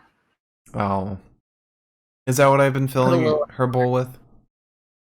Yeah. I like to spike her water a little bit. Makes her a little more fun to be around. Mike's giving a quick shout out to Hendrix Gin. Are you giving a shout out to Hendrix Gin? Because I'm not drinking Hendrix Gin. Mike is giving a shout out to Hendrix Gin. Oh, Mike, let me tell you something. I love Hendrix Gin. I can't buy Hendrix Gin because it's expensive and I go through it way too quickly. I tried their Midsummer Solstice. Oh my god. That was too good. That was unhealthily good. Wasn't fair. But normally during pay-per-views, especially for... Don't know about Extreme Rules. It might have been Extreme Rules, and I know for Backlash, I was drinking Hendrix Gin for both of them. Because it's a Scottish gin, and I drink it in honor of Drew McIntyre. Right now I'm drinking Sipsmiths, which they have a lemon drizzle gin, and it tastes absolutely delicious. Also unhealthily good, but it's only $33, I think. Yeah, let's contact Hendrix and try and get sponsored. Dude, I would. Fine. Send me your newest gins, Hendrix. Oh, I'll give you a good shout out. Damn sure. It's normally what I drink. I don't drink anything else but gin. I feel a bit like an old English lush when I do it. I'm like, I only drink gin. I'm sorry. Be a Never mind. I was gonna make a joke, but I don't want to anymore. Oh? I don't know if I want to know what the joke is. You probably don't. Was it mean to me? Yeah. What was it? I was gonna say it's like those alcohol, like liquor commercials where like the guy drinking a lot of alcohol is like portrayed to be really cool, but like low key is like a massive alcoholic. Because he drinks alcohol so much. Like they portray him to like drink liquor like once, like like a shot every hour or something. Sorry, are you talking about the Dos Equis man? I mean, basically, or you know, any icon in the liquor business. Oh my god. Okay, we have to get through this. I've got work to do tonight. So we have the NXT Women's Championship. It's Io Shirai versus Dakota Kai. Io is immediately attacking Dakota. And Dakota has Io by the hair. Io does like a cartwheel, lands wrong, and sort of on her head, and Dakota 100% did not look like she did not know what to do. Mm-hmm. She kind of like stutter stepped kind of towards her, like, oh, okay, this wasn't part of it. Yeah, I right off the bat, a botch right away. It wouldn't have looked like such a botch if Dakota didn't look so like confused. Yeah. Oh, there was supposed to be another step here. We then get a dragon screw to Dakota. Io and Raquel begin to argue outside of the ring, allowing Dakota Kai a chance to knock Io into the corner post. Which the Full Sail corner posts look much more painful than the Performance Center corner posts. Yeah, they're smaller, but they look more metallic. Like you could hear like the plastic in the Performance Center ones. These ones, you didn't really hear anything. just a soft smack. Io then sends Dakota into the ropes. Dakota slips from the ring and kind of gathers herself to kick Io in the face. Another kick to Io's head, and then a hand sub. Io is kneeling on Dakota's arm, and Dakota manages to power out of that just to stomp on Io. Because we're just stomping on people tonight. That's what Takeover is. It's just stomping. Just a lot of stomping. A hard clothesline to Io, and then an armbar. Io manages to arm drag Dakota, and then palm strikes her. But at this point, Io's arm, I think it was her left arm. I could be wrong. One of her arms. One of the two. Was looking a little worse for wear. Io throws Kai face first over her shoulder into the mat, and then does a 619 with one arm, because the other one's hurting. She does a 619 with one arm to Dakota. And a top rope dropkick. She rolls. Kai lifts her up. She manages to roll through it and then stomps Dakota. And it was really cool. It was a defensive thing that I don't think we've seen quite a bit. At least in a lot of women's wrestling, I don't feel like we see a lot of counters. But this was a really cool one. The Irish whip then sends Io out of the ring. Kai is going for the German suplex, while Io is holding onto the ropes on the apron. Goes for the German suplex. It's just not going to happen. And she decides that she's going to try a powerbomb, sort of like Rhea did to Mercedes last Wednesday. Still doesn't work. She is then stomped in the chest by Io, who's like, how dare you try that? Kai kicks out of a cover and immediately transitions into an arm sub to Io. It was a very fluid match. And that was really cool. I think a lot of like moves that were powered out of or moves that were countered were then immediately transitioned into an attack, which again was so fun to watch. Mm-hmm. Dakota then kicks Io multiple times, then does a scorpion kick, which I like the scorpion kick. I didn't realize how much I liked it until I watched it happen today. Oh yeah, even Finn did it. I didn't see that. I called it Pele kick, but I think it was more of a scorpion kick. I called it a Pele kick too now. Kai then goes to kick Io, but Io dodges it, getting Kai strung up in the ropes. She sends knees into Kai's face, and Dakota Kai loses some of her extensions. And they keep coming out over the course of time. You just see them in random spots in the background. It was kind of sad.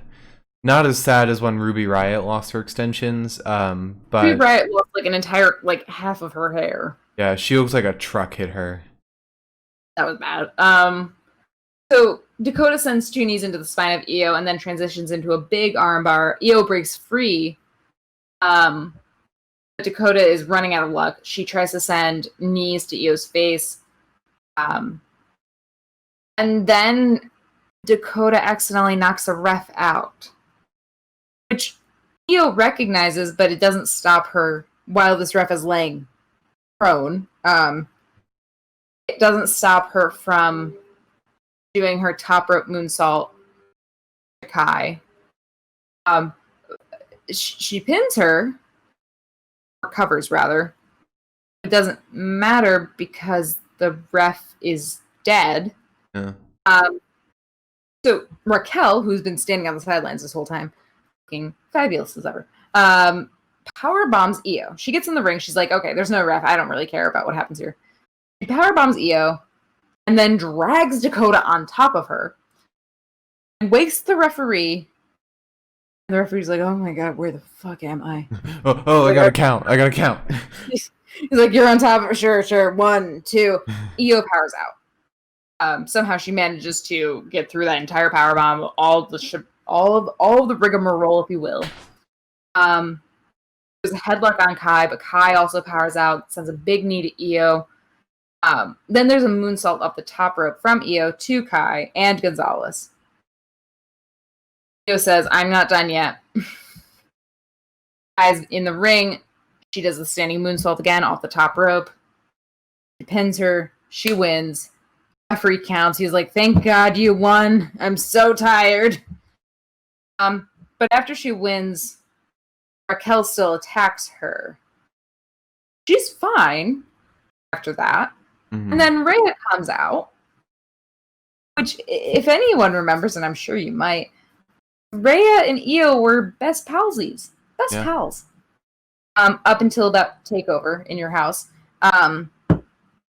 Takeover 29, now that we have a mile marker. So Rhea comes out, and I was kind of thinking, like, oh, best friends? No, she's getting in the face of Raquel, and I sat back for that one. I was like, Rhea's got a new best friend. It's Shotzi. Her new best friend is Shotzi? Yeah. However, Raquel and Rhea in the same ring, like,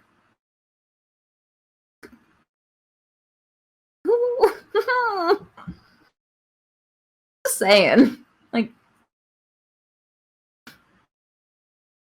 I'm in love with both of them, is what I'm saying.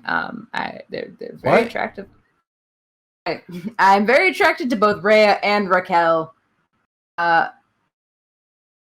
God bless. It is like Randy Orton and Drew McIntyre in the ring together. That's what that felt like to me. I was like, don't anybody notice how the women's NXT title and the men's NXT title are practically the same thing? They look almost exactly the same, with very little differences in the color, and that's really it. Also, did anyone notice that Rhea Ripley looked really, really, really, really, really hot tonight? I noticed that. Oh yeah. What title was a pink butterfly? There was one title that was a pink butterfly. It was like the Raw Women's Champion or something. Huh? The Divas title. Oh yeah, the Divas title. Oh, that was bad. That was bad. That also was like early 2000s ish, like design wise. It was very early 2000s. Not as bad.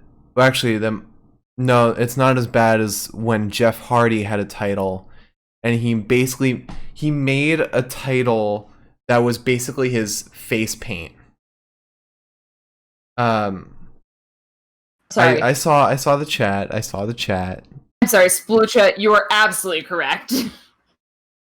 And I have not seen the Jeff Hardy title. Let me look that up real quick. It's the TNA title, and then there was the Fiend title, which I think was good. I think it's underrated.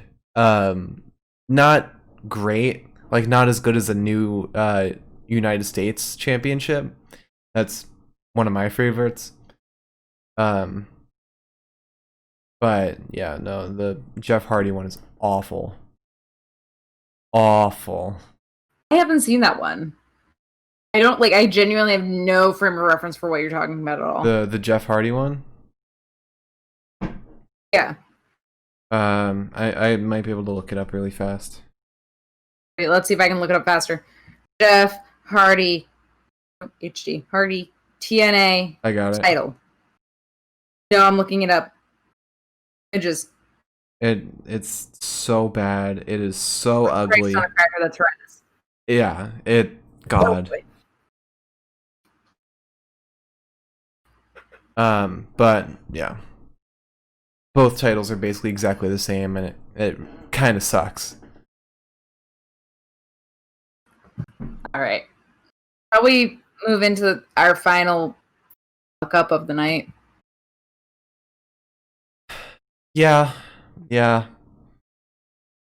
One of my we never mentioned who's returning. The little announcement. Give me 1 ounce of serotonin. So, the man that we love, the man that we care about, the man that we want to see succeed almost as much as we want to see Finn Balor succeed again. And Bobby Fish. Was announced to return. And Bobby Fish, of course. Also, you know, in addition, literally anyone else from Undisputed also. Yeah. So we got a fun little promo. I didn't have my glasses on, so I didn't actually see it until Mark said the name. was doing my makeup. Next Wednesday at NXT, the overlooked king, Tommaso Ciampa's coming back. And I'm freaking out because I am so excited. And also, I feel like he's probably going to go after Karrion Kross. Either that, or he might have a thing with Finn Balor now. But consider, Karrion was the last person he fought. Now Karrion has the title. But he also made a big thing about disliking where his story was at, so they might have rewritten him a little bit. They just brought him back to where he was because he's not Velveteen Dream, so he doesn't get special treatment. But I do want to see him against Finn. I want to see him against maybe Keith now. I don't know. Karrion makes the most sense. Also, it's important to note, I don't know if, did we mention this? Promo that we were talking about with the hot tub in the parking lot. Did we mention that was Damian Priest? I think everyone in the chat knows it's Damian Priest, but... Okay, then I won't mention it. I can't see the chat. Literally. That was a very weird conversation that I had to type in the chat for, where they were talking about, I think Mike was saying that he drinks hot tub water. Here, let me scroll up and call everyone out right now. Oh, good. Mike said, I drink hot tub water. We respect you guys watching us, by the way. Splucha said, EO's bath water. Milam said, EO is so fluid with everything. And Splucha said, fluid. And Craigasm emote. So, yeah, y'all are called out. Except Milam. Milam didn't do anything wrong. He just complimented EO. I'm glad I can't see the chat. Yeah, you're saved, Milam. Unless I just didn't scroll far enough. Safe for now. Anyways, shall we? We have to, in honor of this final fight, and this podcast that has gone on for so much longer than it should have. Holy shit. You know, I got, huh? When did we start? We are an hour and 48 minutes in. Really? Yeah. Okay. Oh, no. Oh. It's too full. It's too full. What I did a backlash, baby. You did what I did. It's too full. I gotta pour into another shot glass. Okay. Oh, man. Oh, man. Oh, man. You gotta drink all of it. Alright. So, hot take before I take the shot. This was the worst match of the night.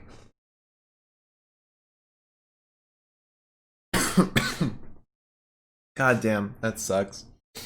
This is awful. My hot take is that I probably had a little too much to drink, but...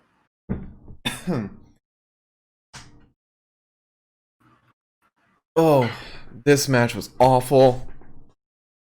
They've been hyping up this match so much, and yes, Mike, Karrion Kross separated his shoulder, as Mike mentioned earlier, during this match. Or forced it, as Corey Graves thought he was funny enough for saying. But no, this match was so unbelievably hyped up. And then we basically... I joked about AJ and Jeff Hardy being two old men fighting. No, this was legitimately two old men slapping each other back and forth. It was so bad. The match is worse than the tequila. The tequila will get better the more I drink it. The match did not get better the more I watched it. It was... God, the Karrion Kross Dijakovic match was so much better than this. So much better. I didn't hate it. I think what I hated was the beats of it. It just looked like Keith kind of got bulldozed. There weren't even really beats. It was horribly paced. You didn't have like big moments of, because normally when somebody's fighting Keith Lee, being able to lift Keith Lee is like the thing, like the big beat for turning around the fight. That never happened this fight. Instead, you just got Karrion repeatedly punching Keith over and over. And then the chokehold, throwing a couple different moves, and, you know, Scarlett also yelling in outside the ring, which was probably the highlight of the match.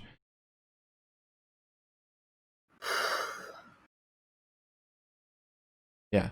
One mention. I'm a little out of order here. I apologize for that. It's mostly because I just reopened our podcast Twitter. Mm-hmm. I saw a tweet from Rhea Ripley. It reminded me of something. So Rhea comes out to confront Raquel, and I was like, oh, sick, we're starting a feud. And then Rhea, like, Io's like talking shit. Like, she's like, I've got the title, it's me, I'm the winner. Mm-hmm. I was like, yeah, you are, good job. And Rhea's just, I assume everyone's seen this, but if you haven't, Rhea's just standing behind her, a little creep. They're probably hinting at a challenge for the title. I could see Rhea being the one to get it. Yeah. This means I get to see more Rhea Ripley. NXT doing things. Fine. I just take it. I want to get more of Rhea and Shotzi. That's what I want. Rhea and Shotzi. I just want Rhea. I have one priority. Rhea Ripley. I'm sorry. Also, I spent so many, like, the first 3 podcasts we did, I tried my best to look into the camera, and now I've just given up. I'm just like, there's Liz. I see me. Okay, so going into Keith Lee versus Karrion Kross. I did not highlight any of these notes. I'm going to do my best to get through them. It was a lot. About 2 pages of notes. I'm not going to read them all. So Keith immediately flattens Karrion. Karrion, this is like the first time Karrion's been hit that hard, I think. He looks like he does not know where he is. Keith doesn't give Karrion a chance. He crossbodies him. Karrion's trying to punch Keith. Keith manages to dodge, and Karrion punches the plexiglass. Keith says, tool. And he slams Karrion into the plexiglass. One of the plexiglass windows actually breaks free and falls forward. It's kind of cool. Karrion then traps Keith's wrist between the barricade and the plexiglass standee, I guess, and slams it in there. And this is about the beginning of the end, almost. I mean, we're 5 seconds in, but this was the beginning of the end. There's an arm sub on Keith. He breaks free. Karrion throws Keith into the mat. He throws him into the turnbuckle. He does his worst with him. And man, like, most of his work was done on the arm. It was all the arm. About it. Keith finally gets up. He punches Karrion in the face. It's just exchanging blows. It's not really anything that's getting one person up over the other. Then Karrion tackles Keith into an unholy takedown.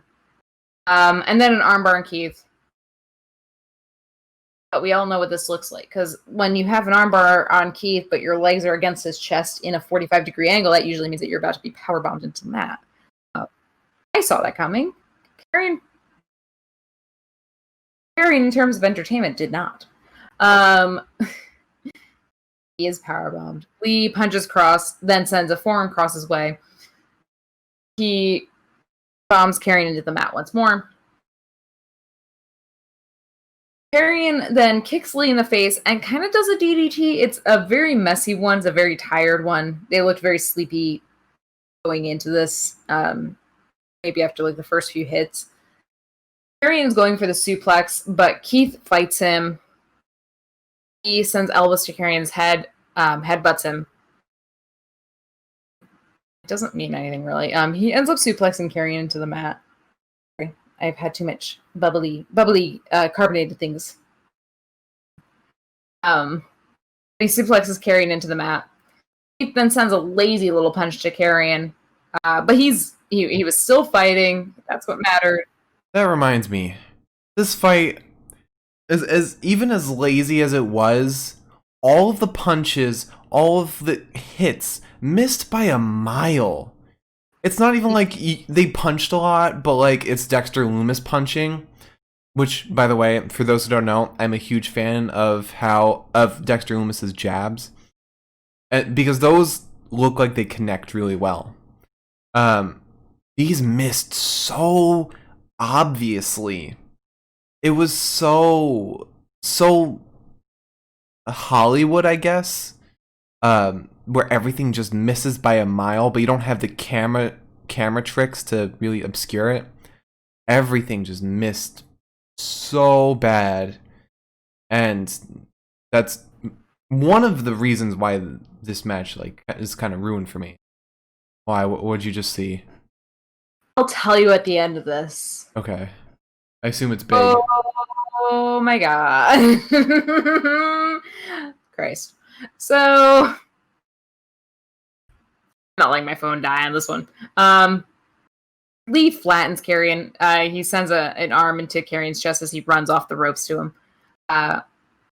Keith goes for the big slap, but it turns into a belly to back suplex on him.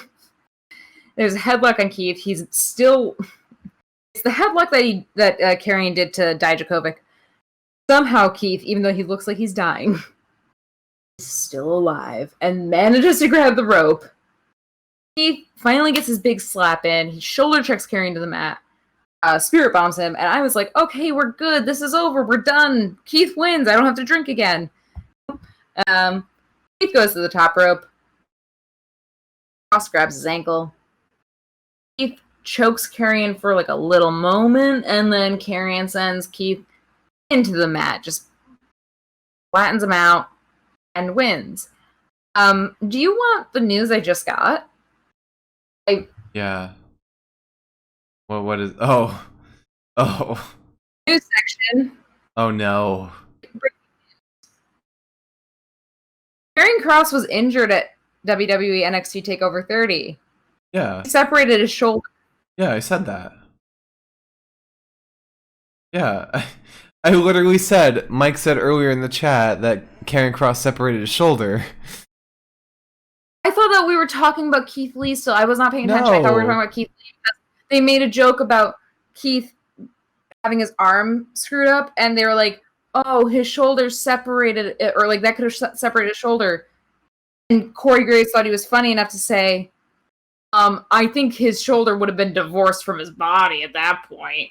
Liz, I felt so smart. I'm the one taking the shots here.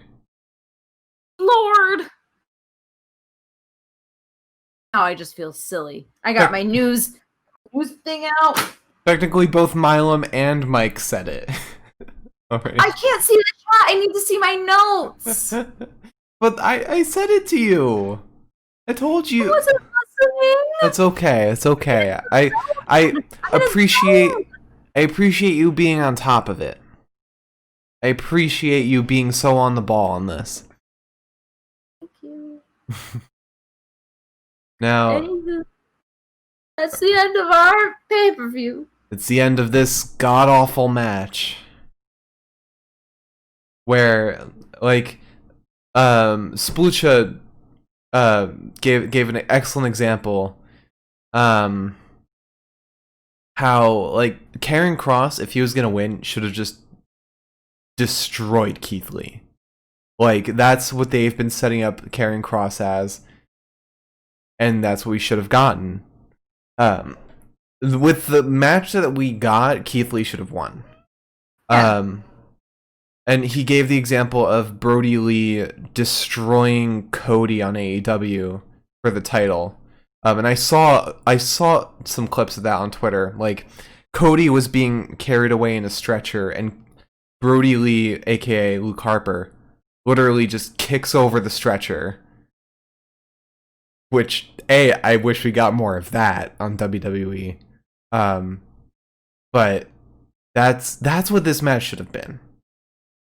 And I hate that A, this match was so hyped up. B, this was a main event match. And C, we got what we got. I think also the thing is like, hello, room. Hey, I can see again. It's very weird putting my glasses on after not being able to see. Also, my burns are starting to heal. Nice. Burn Watch 2020. I just want everyone to know. Part 2. I already burned my finger that one time. Didn't even scar. Look at that. Look at her. Clean as a whistle. I just think that like they hype this match up to be like so like brutal and like dangerous and scary, and like Karrion Kross has been like kind of breaking rules in a sense to like destroy everyone in his path. Yeah. Like attacking people out of nowhere. And I mean, Karrion was brutal, absolutely. He was brutal tonight. But he wasn't as brutal as he's been. And maybe that's because he was more evenly paired with Keith. But to not even let Keith get in like more than one spirit bomb just felt, I don't know, cheap. Yeah, like last NXT or the one after that, when we kind of got a face-to-face between Karrion Kross and Keith Lee, Karrion looks scared. And he looks scared today, too. Right off the bat, Karrion looks scared. So, we should have had one person dominating today. That would have really helped the story. Because we got very little story involvement in this. I feel like they completely threw out how everything before this went. But also, you have Keith Lee dominating and destroying Karrion Kross, then that cements him as the champion. You have Karrion destroying, then he maintains his spot as like the destroyer of worlds for NXT. They really dropped the ball on this. They like really bad, and I can't believe that this was the most hyped up fight of the night, and there were very little story elements. Like we barely, like nobody was who they were before this match. I kind of expected to see like a Keith Lee that was like, hey, you hurt my friend, like someone I care about. We didn't even see that, and that was like something I was kind of looking forward to. A little bit of vengeance, maybe. Yeah. But no, we didn't even get that. And after like the book blew up in flames in Keith's face, you would expect like some kind of, you know, inhuman stuff coming from Karrion. But no, he looked worse than Dijakovic. Even though he absolutely annihilated Dijakovic. He did do the Saito suplex, but I don't think he won with that. He almost definitely did not. That's not the right document to open up. God dang it. I know they mentioned that suplex at one point, but yeah, I don't think he won with it. Definitely use it. I don't know if he won with it either. I think also the thing is like, I don't know. Maybe I'm being a baby here. But from what I gathered on Wednesday was Keith said, here's the contract. Karrion, sign it. Sent it across the ring. Karrion signed it. And then, you know, again, as somebody who's watched a lot of movies and written a lot of scripts, I'm not using my phone for this, but like, when Scarlett took it, kissed it, and then sent it back to him, that like, lit it up in flames. That blew up in his face. I was like, that story-wise should have been like what caused it to do that. Yeah. That's like the sealing of whatever curse or whatever she put on it. Mm-hmm. And I didn't get any weird shit either, which I kind of expected to get some weird shit because there was weird shit going into the match. Yeah, and like some people in the chat are saying, I can see the chat now. Cross basically kept like working Keith Lee's shoulder, which isn't how a main event fight should go, especially a title fight. You could replace this main event with any other fight today, and it would have been a lot better. Even the Finn Balor Timothy Thatcher fight, and here's why. Oh, great. I would take it. I would be incredibly happy because Finn Balor. Hold on one second. Finn Balor loses every single main event fight. Every single one he loses. You throw him in a main event fight against Timothy Thatcher where he wins, I would have blown up. I would have blown up in happiness. Yes. So I have a little problem, and it's called when it's a WWE Championship fight.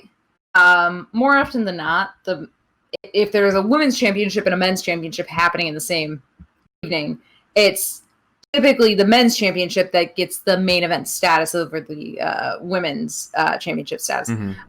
So here's my thing: is that maybe some people are going to disagree with me. I thought that the Io Shirai Dakota Kai fight, in terms of fight and after story, was way more useful as a main event fight than the Keith. Absolutely. You're gonna have no disagreements here. I guarantee nobody in the chat's gonna disagree with you. I don't disagree with you. Like that fight pushed so much more than the Keith Lee Cross match, and it just looked a million times better. There was so much room for story with the Keith Lee Karrion Kross fight. There was so much room for it, and it almost follows the same pattern if you think about it, because like Karrion screwed over Keith's friend. He like almost killed Keith's friend, and now Keith is fighting him. Io and Rhea were friends, and there's all of this drama surrounding this fight. This should have been the main event if that's how the Keith Lee and Karrion Kross fight has to end. If that's what they wanted to do, they should have done that. They should have put the women's fight main event, because I would have been way more interested. It would have been way more fun and way cooler as a final note. Mm-hmm. Dakota Kai like pointing at her title and pointing at herself, and then see Rhea Ripley standing in the background like, yeah, like that would have been so much cooler. Imagine if this the Keith Cross match happened in front of a crowd. You have Karrion destroy Keith. Like maybe 5 minutes. Keith is down. Title goes to Cross. In front of a crowd, you would have explosions from the crowd around you. But you have this match in front of a crowd. What do you have a little applause, like some gasps maybe? No. So it's very important to note that Karrion Kross's intro and outro have been so much cooler with an audience. I'm so sorry. It's so upsetting to see Scarlett go all out for her man with all of this fanfare, and then you just hear like a couple trainers like, yeah. And a lot of boos too. It's painful. It's like, no, she did this for you. Mm-hmm. Yeah. Oh man. Everything about that match was bad. But anyway, you want to talk about the best of the night? Yeah, I'm just saying that, like, honestly, if we saw Dijakovic even come out, that would have made this fight so much better. Yeah, Dijakovic. Maybe Adam Cole, because Cross threatened Adam Cole. I think they're trying to think we forgot that. Like, or they're trying to like throw that out of our memory. But yeah, Scarlett originally threatened Adam Cole. Specifically, Splucha, what you said, send Dijak out to save this shit. Straight up, I was like, I can at least see Dijak coming out and being like, Keith, I'm here to help you. And Keith's like, I didn't step in for your match. You don't step in for mine. At the very least, that would have deepened that storyline. Yeah. It would have deepened that storyline a little bit. And I could have been like, okay, so you both, like, goddamn died at the hands of Karrion? because you were too big to ask for help. They could have done that. And then I would have seen Dijakovic and I would have said, but no, instead I got Misery, and I'm really mad about how this ended. I'm really mad about how this was all booked. I wish I had a worst of the night, because I would go on for another hour about this. I mean, we could do a worst of the night, because I know exactly what I would do for worst fighter, worst fight, worst promo. But real quick, speaking of worst of the night, you know who Dominic Mysterio reminds me of? I just thought of this after looking at Twitter for a second. Every guy in high school whose father was like a substitute teacher and thought he was really cool because of it. Okay. Tell me. The son in The Sopranos, Tony Soprano's son. Real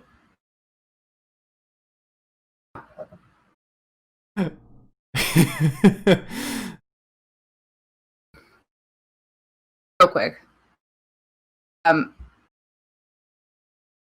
That's painful. That's painful. Mostly because, so I'm not mocking teachers, Mike. I'm mocking their children. The kids of substitute teachers. I respect teachers. I have teacher friends, Mike. No, I respect teachers, and I wish that they didn't have to go back to school with all the germy children. You are the best teacher, Mike. I support you. Mike, I support you. You're a great teacher. I'm very sensitive. So yes, but also the thing is that I have watched so much of The Sopranos. I know you've only seen a couple episodes. Tony also fucking hates his child after a certain point, so I'm hoping that we do reach that as well in terms of storyline. Anyway, best of the night? Let's talk about the best of the night. The best of the night is Mike as a teacher. So, I didn't write down any of the promos for tonight. We had a lot of recaps because NXT TakeOver isn't really many promos. We had the hot tub promo. We had Pat McAfee's promo before that match. And then we had the little announcement that Tommaso Ciampa's back. And I'm going to count that as a promo of the night.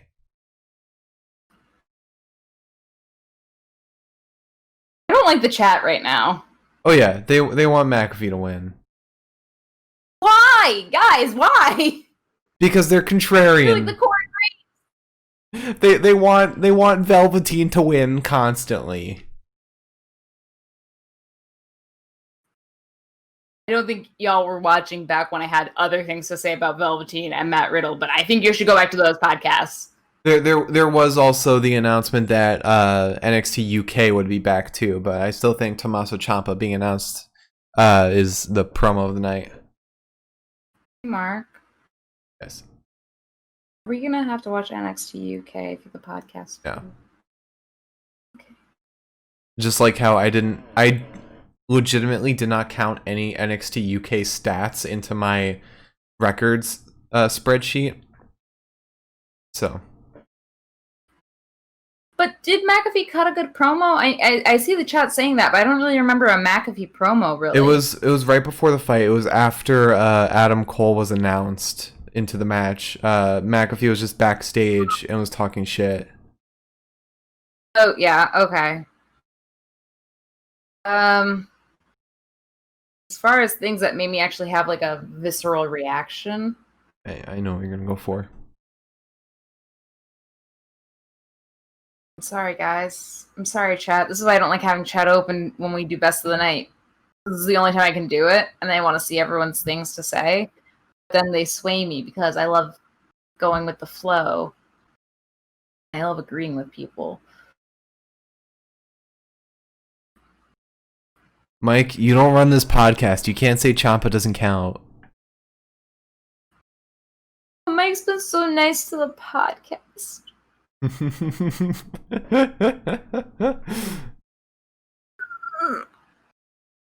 to say, Tommaso, I've been wanting him to come back for so long.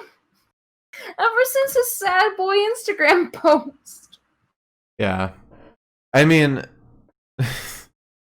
What do you consider a promo? Like, I've heard y'all talking that like the montages also count as promos. This was a montage too. To be fair, if we're counting montages, I still think that the Keith Lee Karrion Kross music video thing sort of was really good. If we're overlooking ads, because technically the Tommaso Ciampa was an ad for NXT on Wednesday. If we're overlooking ads, then it is definitely the Karrion Kross Keith Lee promo that they've been pushing for days. I think that was a really awesome promo. I don't think we should count that because we've already seen it. We saw it last Wednesday. I saw it twice tonight, and I really liked it. Can I please just choose it? All right. At least like shots of gin, and I didn't even need to take that many shots of gin. You know what? Okay. I'm gonna say the Damian Priest hot tub promo. You're gonna say the Karrion Kross Keith Lee montage. So let's leave it up to the chat what they think. Okay? You know what the chat's gonna think? The chat is not prone to COVID because it's a chat. No! No! Thank you, Milam. Well, the hot tub is won the vote. That was much. Oh my god. This is not good. Yes. All right, here. This will appease everyone. I wrote this time. No, I wrote Damian Priest drinking hot tub water. I don't know if that's better. I don't know if that's better. Well, chat likes it, so it is better. Chat likes it. So fighter of the night. Something we can actually talk about. Oh, are we actually talking about things? There we go. Oh yeah, no, now we are. Kid. High five, chat. Boom. All right, so. Gamer girl. God. So, fighter of the night. Yeah. So we started off with the tag team triple threat between Breezango, Oni, and Danny, and Legado. You know, this fight, it was kind of hard to pick who my pick is for this one because it was kind of chaotic. Everyone kind of needed their own spot in the spotlight, but I think maybe Raul Mendoza is my pick for this. It's not going to matter who I pick for this because I know for a fact they're not going to be my pick for the whole night. But probably Mendoza because I think I saw the best out of him as opposed to everyone else. I don't know. It's so hard to pick. It's so hard. But I'm going to say Mendoza for that fight. Mostly because Oni and Danny didn't really do much. Breeze didn't really do anything impressive. He got the pin. He always does the job, but he never like impresses. Fandango always impresses, but never does the job.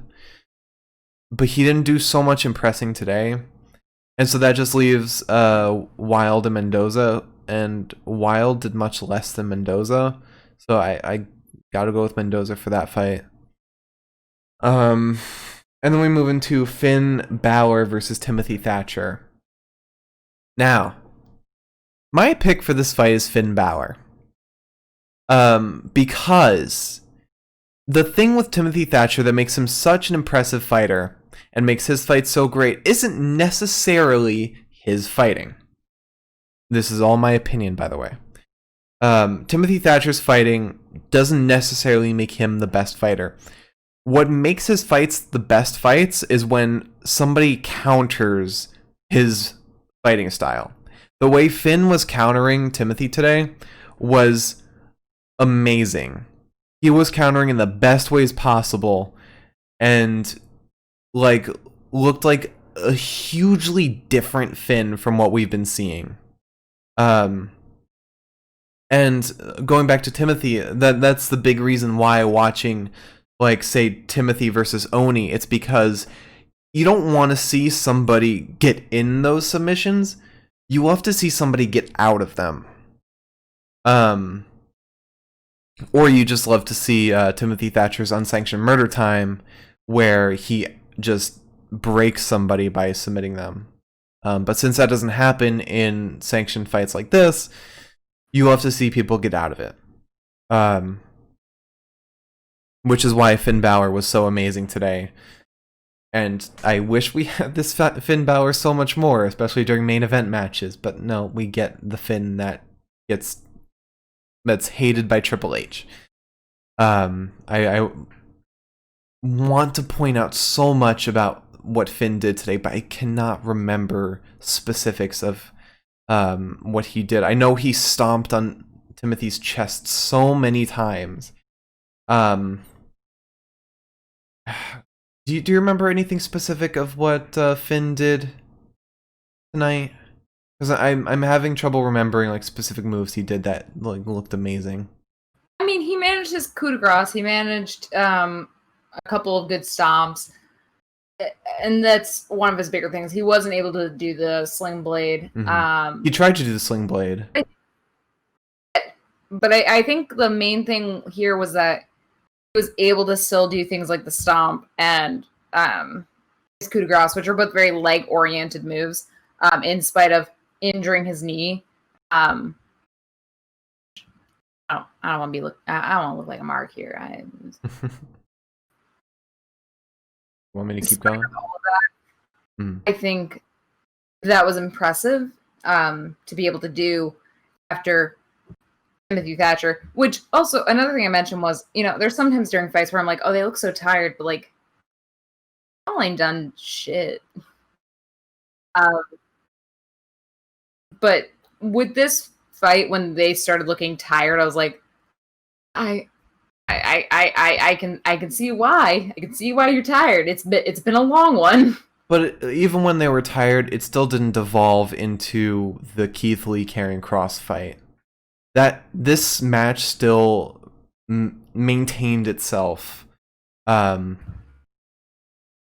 which I don't know how it managed to do that better than the Keith Lee Karrion Kross fight. But anyway, after that we had the 5-man ladder match between Damian Priest, Cameron Grimes, Velveteen Dream, Johnny Gargano, and Bronson Reed.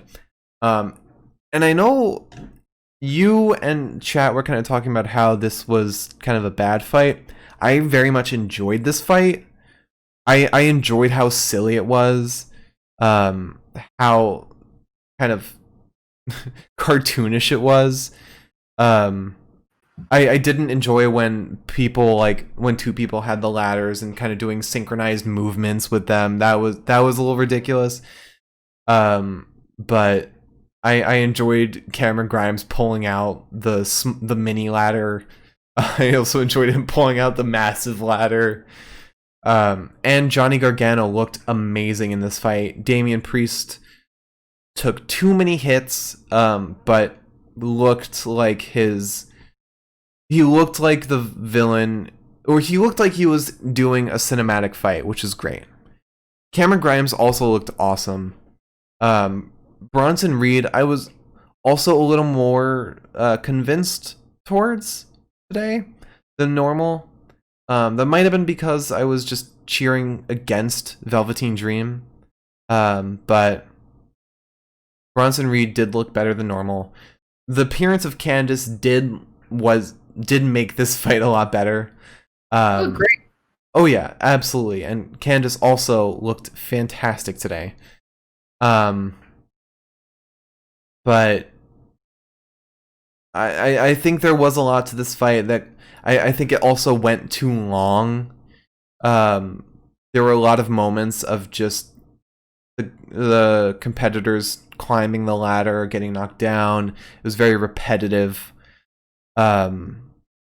which you almost don't want to see in a ladder match, because it's like one of the unique stipulations.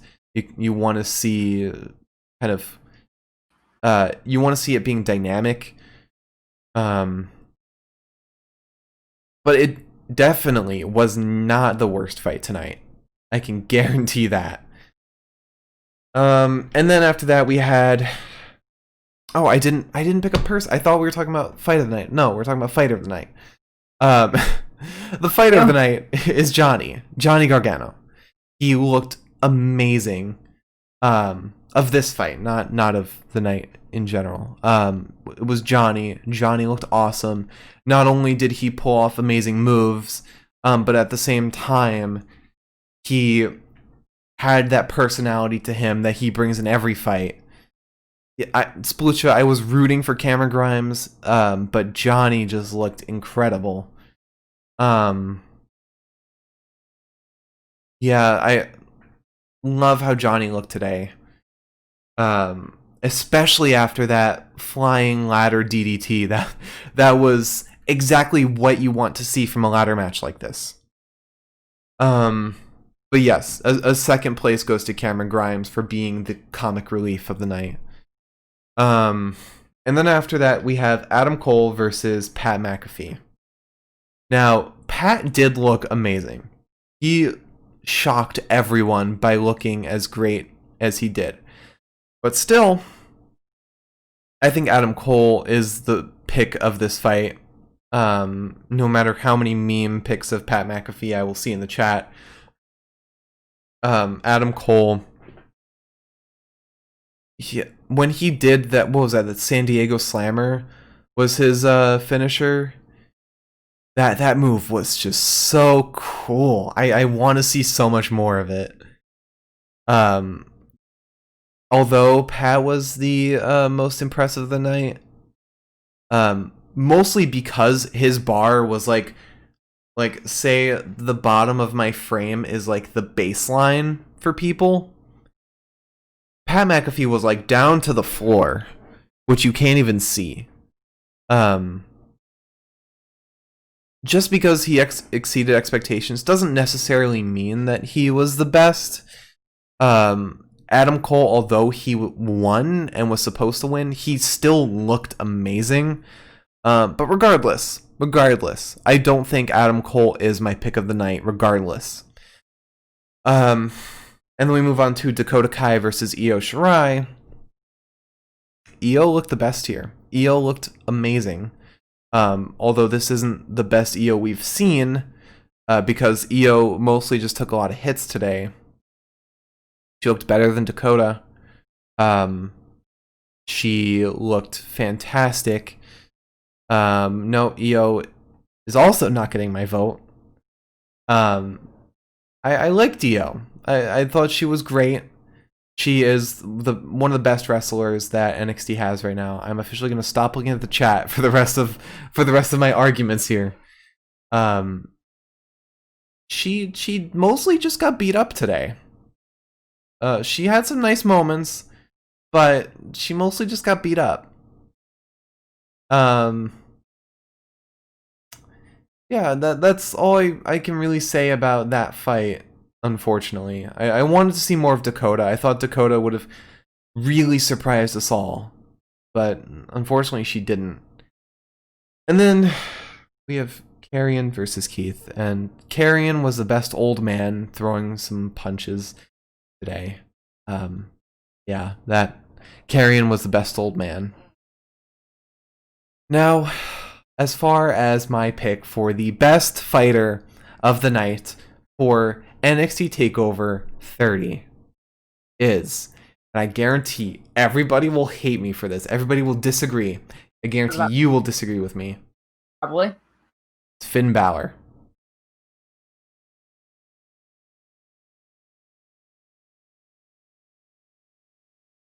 I think Finn Balor was the best fighter tonight.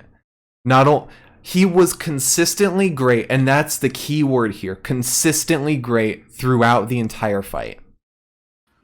Nobody else was consistently great through their entire fight. Johnny had his moments in the fight. He was great, but he wasn't great throughout as much as Finn was. Io was great, but much less than she normally is. She had moments, but I can remember more moments of her flat on the canvas than her impressing me by doing amazing moves. And then Karrion Kross was, Adam Cole. He was very much fighting like somebody who had no right to be doing so well as he was. I think Finn had the toughest opponent relative to who he is, and managed to pull off as consistently great as he was.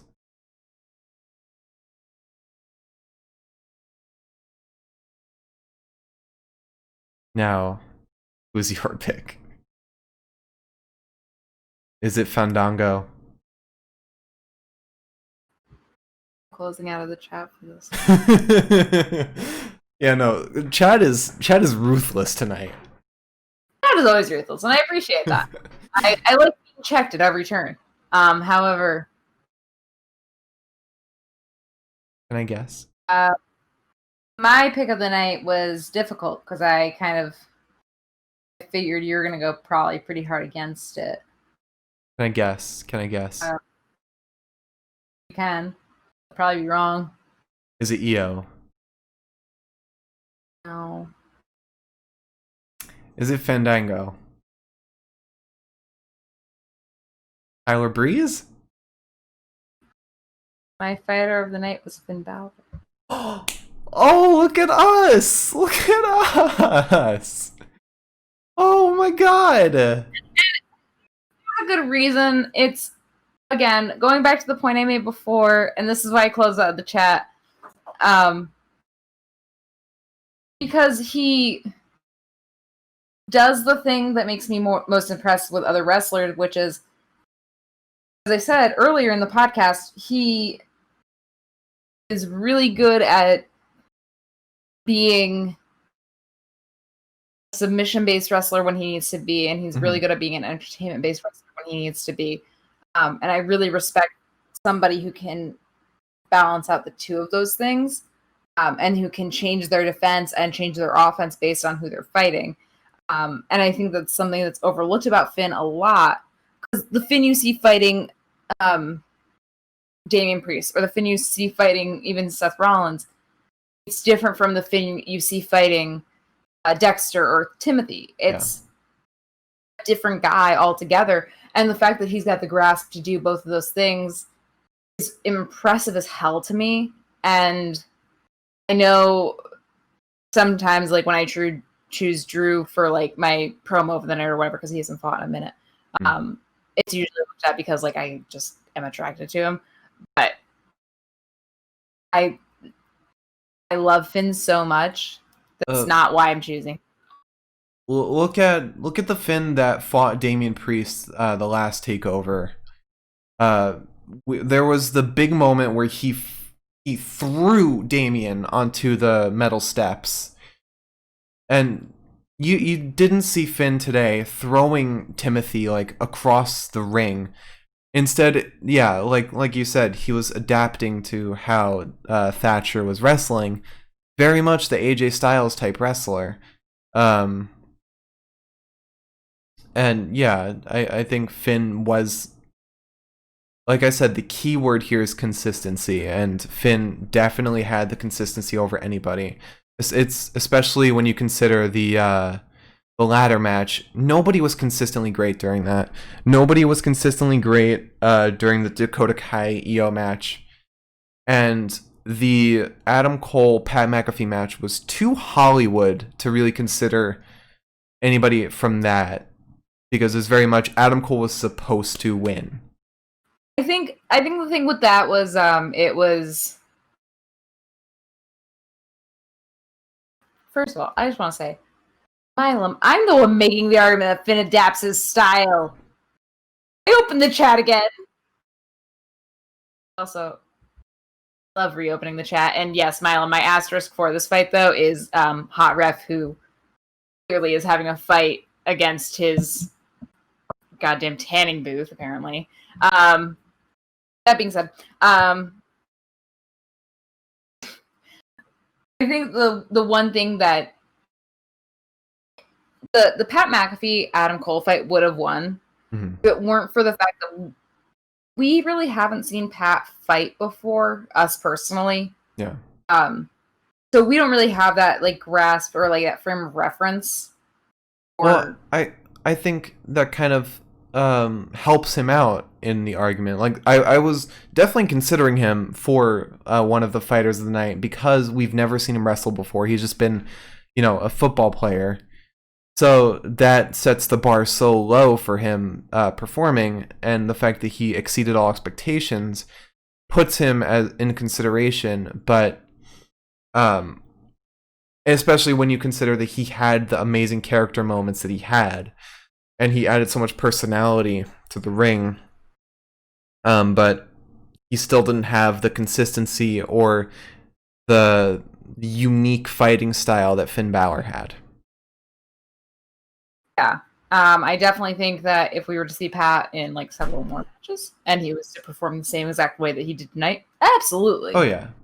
He did an amazing job tonight, and I hate to admit that it grates every bone in my body. And it hurts me on the inside. However, yes, I would say that he could have that possibility in the future. It's just I'll consider Pat McAfee as a third place contender here. Second place being Johnny Gargano. Fourth place being Cameron Grimes. Just because Pat really exceeded all expectations. Really did. God, how are we already 2.5 hours into this podcast? You gotta finish this up. So, fight of the night.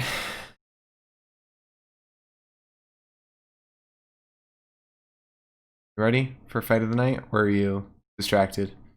Cat sees a bug, and I see a bug. Oh, big bug? No, small one.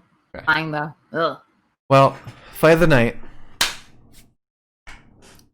So start off the kickoff fight: Breezango versus Oni and Danny versus Legato. This was not a bad match. Like I said, not the worst match of the night. Everyone was doing their best, but it was still like too chaotic to really be a contender. I liked it in the moment. Thinking back on it, maybe it wasn't the best, but definitely not the worst.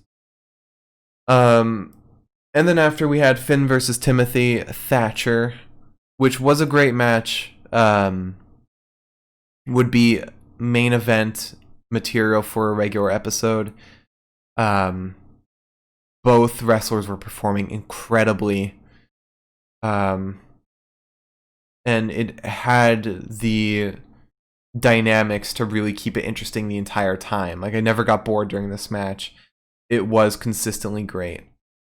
And then you move into the 5-man ladder match, which was chaotic, but not as much as the 6-man or the triple tag team, whatever. This was more controlled chaos. A lot was happening, but you got a clear understanding of what was happening in the ring.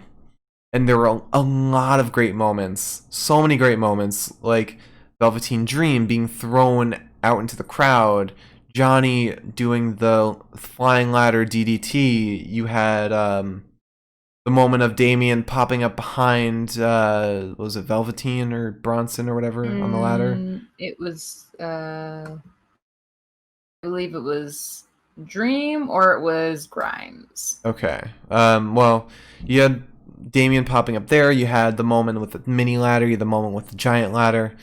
A lot of really great moments. But again, it was still too repetitive with the ladder bits. It was not super well paced. Better than the Karrion Kross fight or the Karrion Keith Lee fight. But still not as great as I would have liked it to be, especially with how much lead up we had to this. And then we move into the Adam Cole Pat McAfee fight, which had no right being as good as it was. Pat Pat was great.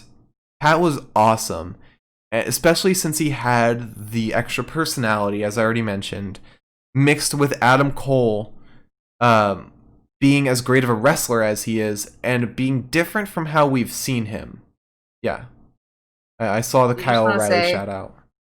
Yeah, wherever this goes, Kyle O'Reilly definitely does get an honorable mention just because I love that man so much. I love him. I'm so glad that we're seeing him again. The fact that he has come back finally and now Undisputed Era's rounded out. Mm-hmm. It's art.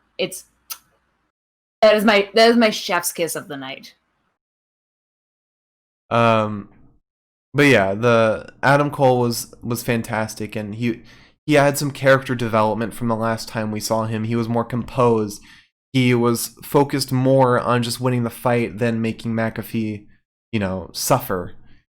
And it kind of shows his face turn. It had amazing beats. He had great involvement from the ref.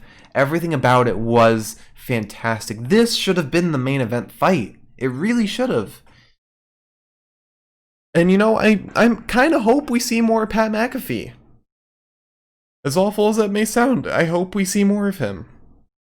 And then after this fight, we have the Dakota Kai Io Shirai fight. Oh yeah, when McAfee yelled, "That's not a rule," that was great. And then we had Dakota Kai versus Io Shirai, which was a good fight. I see this in any other NXT episode. I would have loved it. Especially with the ending with Rhea Ripley and the whole moment in the middle with Raquel. It was a better version of the Bayley Sasha Banks fight for the Raw Women's Championship. What was that? Extreme Rules, where Bayley stole the ref's shirt. This was a better version of that. It was great. It was great. I wish we'd seen better of the wrestlers themselves. Dakota was a little better than normal, but not like as great as I would have liked her to see. Io was not as amazing as I would have liked. She had good moments, but not fantastic. The best part of the fight was definitely where we ended off with Rhea Ripley. I know I'm mixing it up saying Rhea and Rhea, but it's just my inconsistency. But and then we move into Karrion Kross versus Keith Lee, which was atrocious all around, both in story, in fighting, everything awful, terrible. And we're gonna see it 50,000 times when they cut to it in montages and just referencing this pay-per-view. And I'm gonna hate that so much. But you might disagree with me on this. I know chat might agree, but my pick I might agree with you then. My pick of fight of the night is Adam Cole versus Pat McAfee. You agree? I do. I like. It made me so mad how much I really goddamn like this stupid dumb boy match. Oh yeah. It was a stupid match. All the men were stupid. I hated them all, and I loved it. I loved every second of it. Yeah. Second place definitely goes to Finn Balor versus Timothy Thatcher. But I think what you're missing. The asterisk was for Kyle. Yeah, definitely. But what you're missing in that match was the added personality, which this definitely had. We got a lot of story on that one. Oh yeah. Even if we don't ever see Pat McAfee again, or we don't see him again in NXT for like another 2 years. Mm-hmm. Yeah, fine. You know what? Fine. I don't give a shit. Yeah, it's fine. I'm vibing now. Like, Pat had a lasting effect on Cole and the rest of Undisputed Era, and that's very obvious, especially how the fight ended off. When Adam Cole lowered his knee pad, but then decided against it, deciding instead to be above Pat McAfee rather than on the same level. That's character development. That really is. I love where this is taking us. Yes, I am very happy with it. I thank God that it is.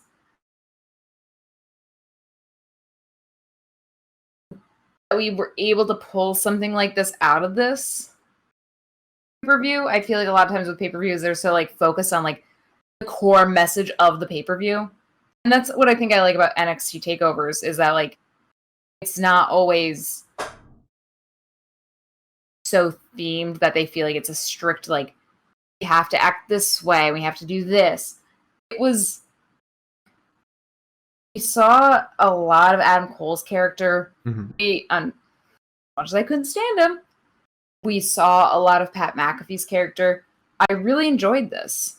Yeah. I did. And I hated that I enjoyed it so much, but I really did. And I thought that it was, in terms of story, so much better than they did with any of the other even longer matches. I didn't even have to take notes on that one because I was like, I know what's happening. I remember every single moment of this. So.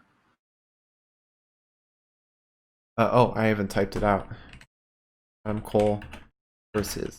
Cat cam, by the way, is the cat is now sitting directly under the chair. So if I move the chair any specific way, I will roll over her. I don't want to. But yeah, this fight was fantastic, and I'm disappointed that we had to pick it, but it was so great. So to run it back, we have our promo of the night: Damian Priest drinking hot tub water. Fighter of the night: Finn Balor, and fight of the night: Adam Cole versus Pat McAfee. Let's see. Can I get cat in the frame? Oh, I see her. Oh, something scared her. That was me. I knocked over something into a can. Oh. There's your cat for the night. But pick her up, she will scratch me. With all that said, shall we recap the predictions? Please. Who won tonight's predictions? Oh, neither of us. It was a tie. We both got 2 right out of 6. I am almost positive because you. All right, so let me recap. NXT Tag Team, you chose Wild and Mendoza. I chose Oni, Bony Bananagrams, and Danny Banani Birch. Brizongo won. So that's one against both of us. Yep, there's a cat claw going in my foot. Nice. Finn versus Tim Tam, Thatchy Thatch. We both had Finn. Finn won. Then for NXT North American Championship, we had Bronson versus Damian versus Cameron versus .. versus Johnny Gargano. I chose Johnny. You chose Cameron. Damian Priest won. Then we had Adam Cole versus Pat. Adam won. We both chose Adam. NXT Women's Championship, we both chose Dakota for some goddamn reason. Io won. And then finally for NXT Championship, we naturally chose Keith Lee and Karrion Kross won. So it's a tie. Now, what do we do? What do we do now that it's a tie? Ideally nothing because I have no more alcohol to drink. I have emptied all of my things. All of my items are gone. Oh no. Does that mean I have to take a shot for the team, baby? Oh, well. The moon. Show us out. Take us to the social media while I'm doing this. Okay. So let's start with join us tomorrow for ideally a shorter podcast, because I still definitely have things to do. For SummerSlam, we will probably be back ideally around 9-ish, 10-ish. I don't know. Whenever SummerSlam ends, probably. And then let me see if I can do this as well as Mark does.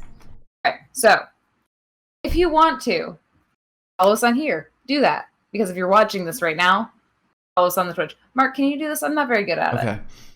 I'm going to do this with a shot of tequila flowing through my system right now. Thank you for watching. If you enjoyed, please hit that follow button and hit the little bell to be notified whenever we go live. We go live every Monday, Wednesday, Friday, unless it's pay-per-views. Then it's Sunday. Slow down, today, it's Saturday. Tequila Man.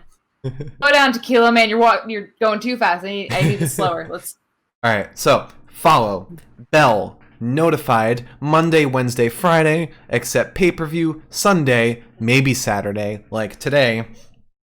Follow Follow us on Twitter. Also, you'll be notified whenever we go live there. But if you miss a podcast, don't worry, because we post our Fighter and Fight of the Night on Twitter for your viewing purposes. That's at the Pinfall Cast. Yes.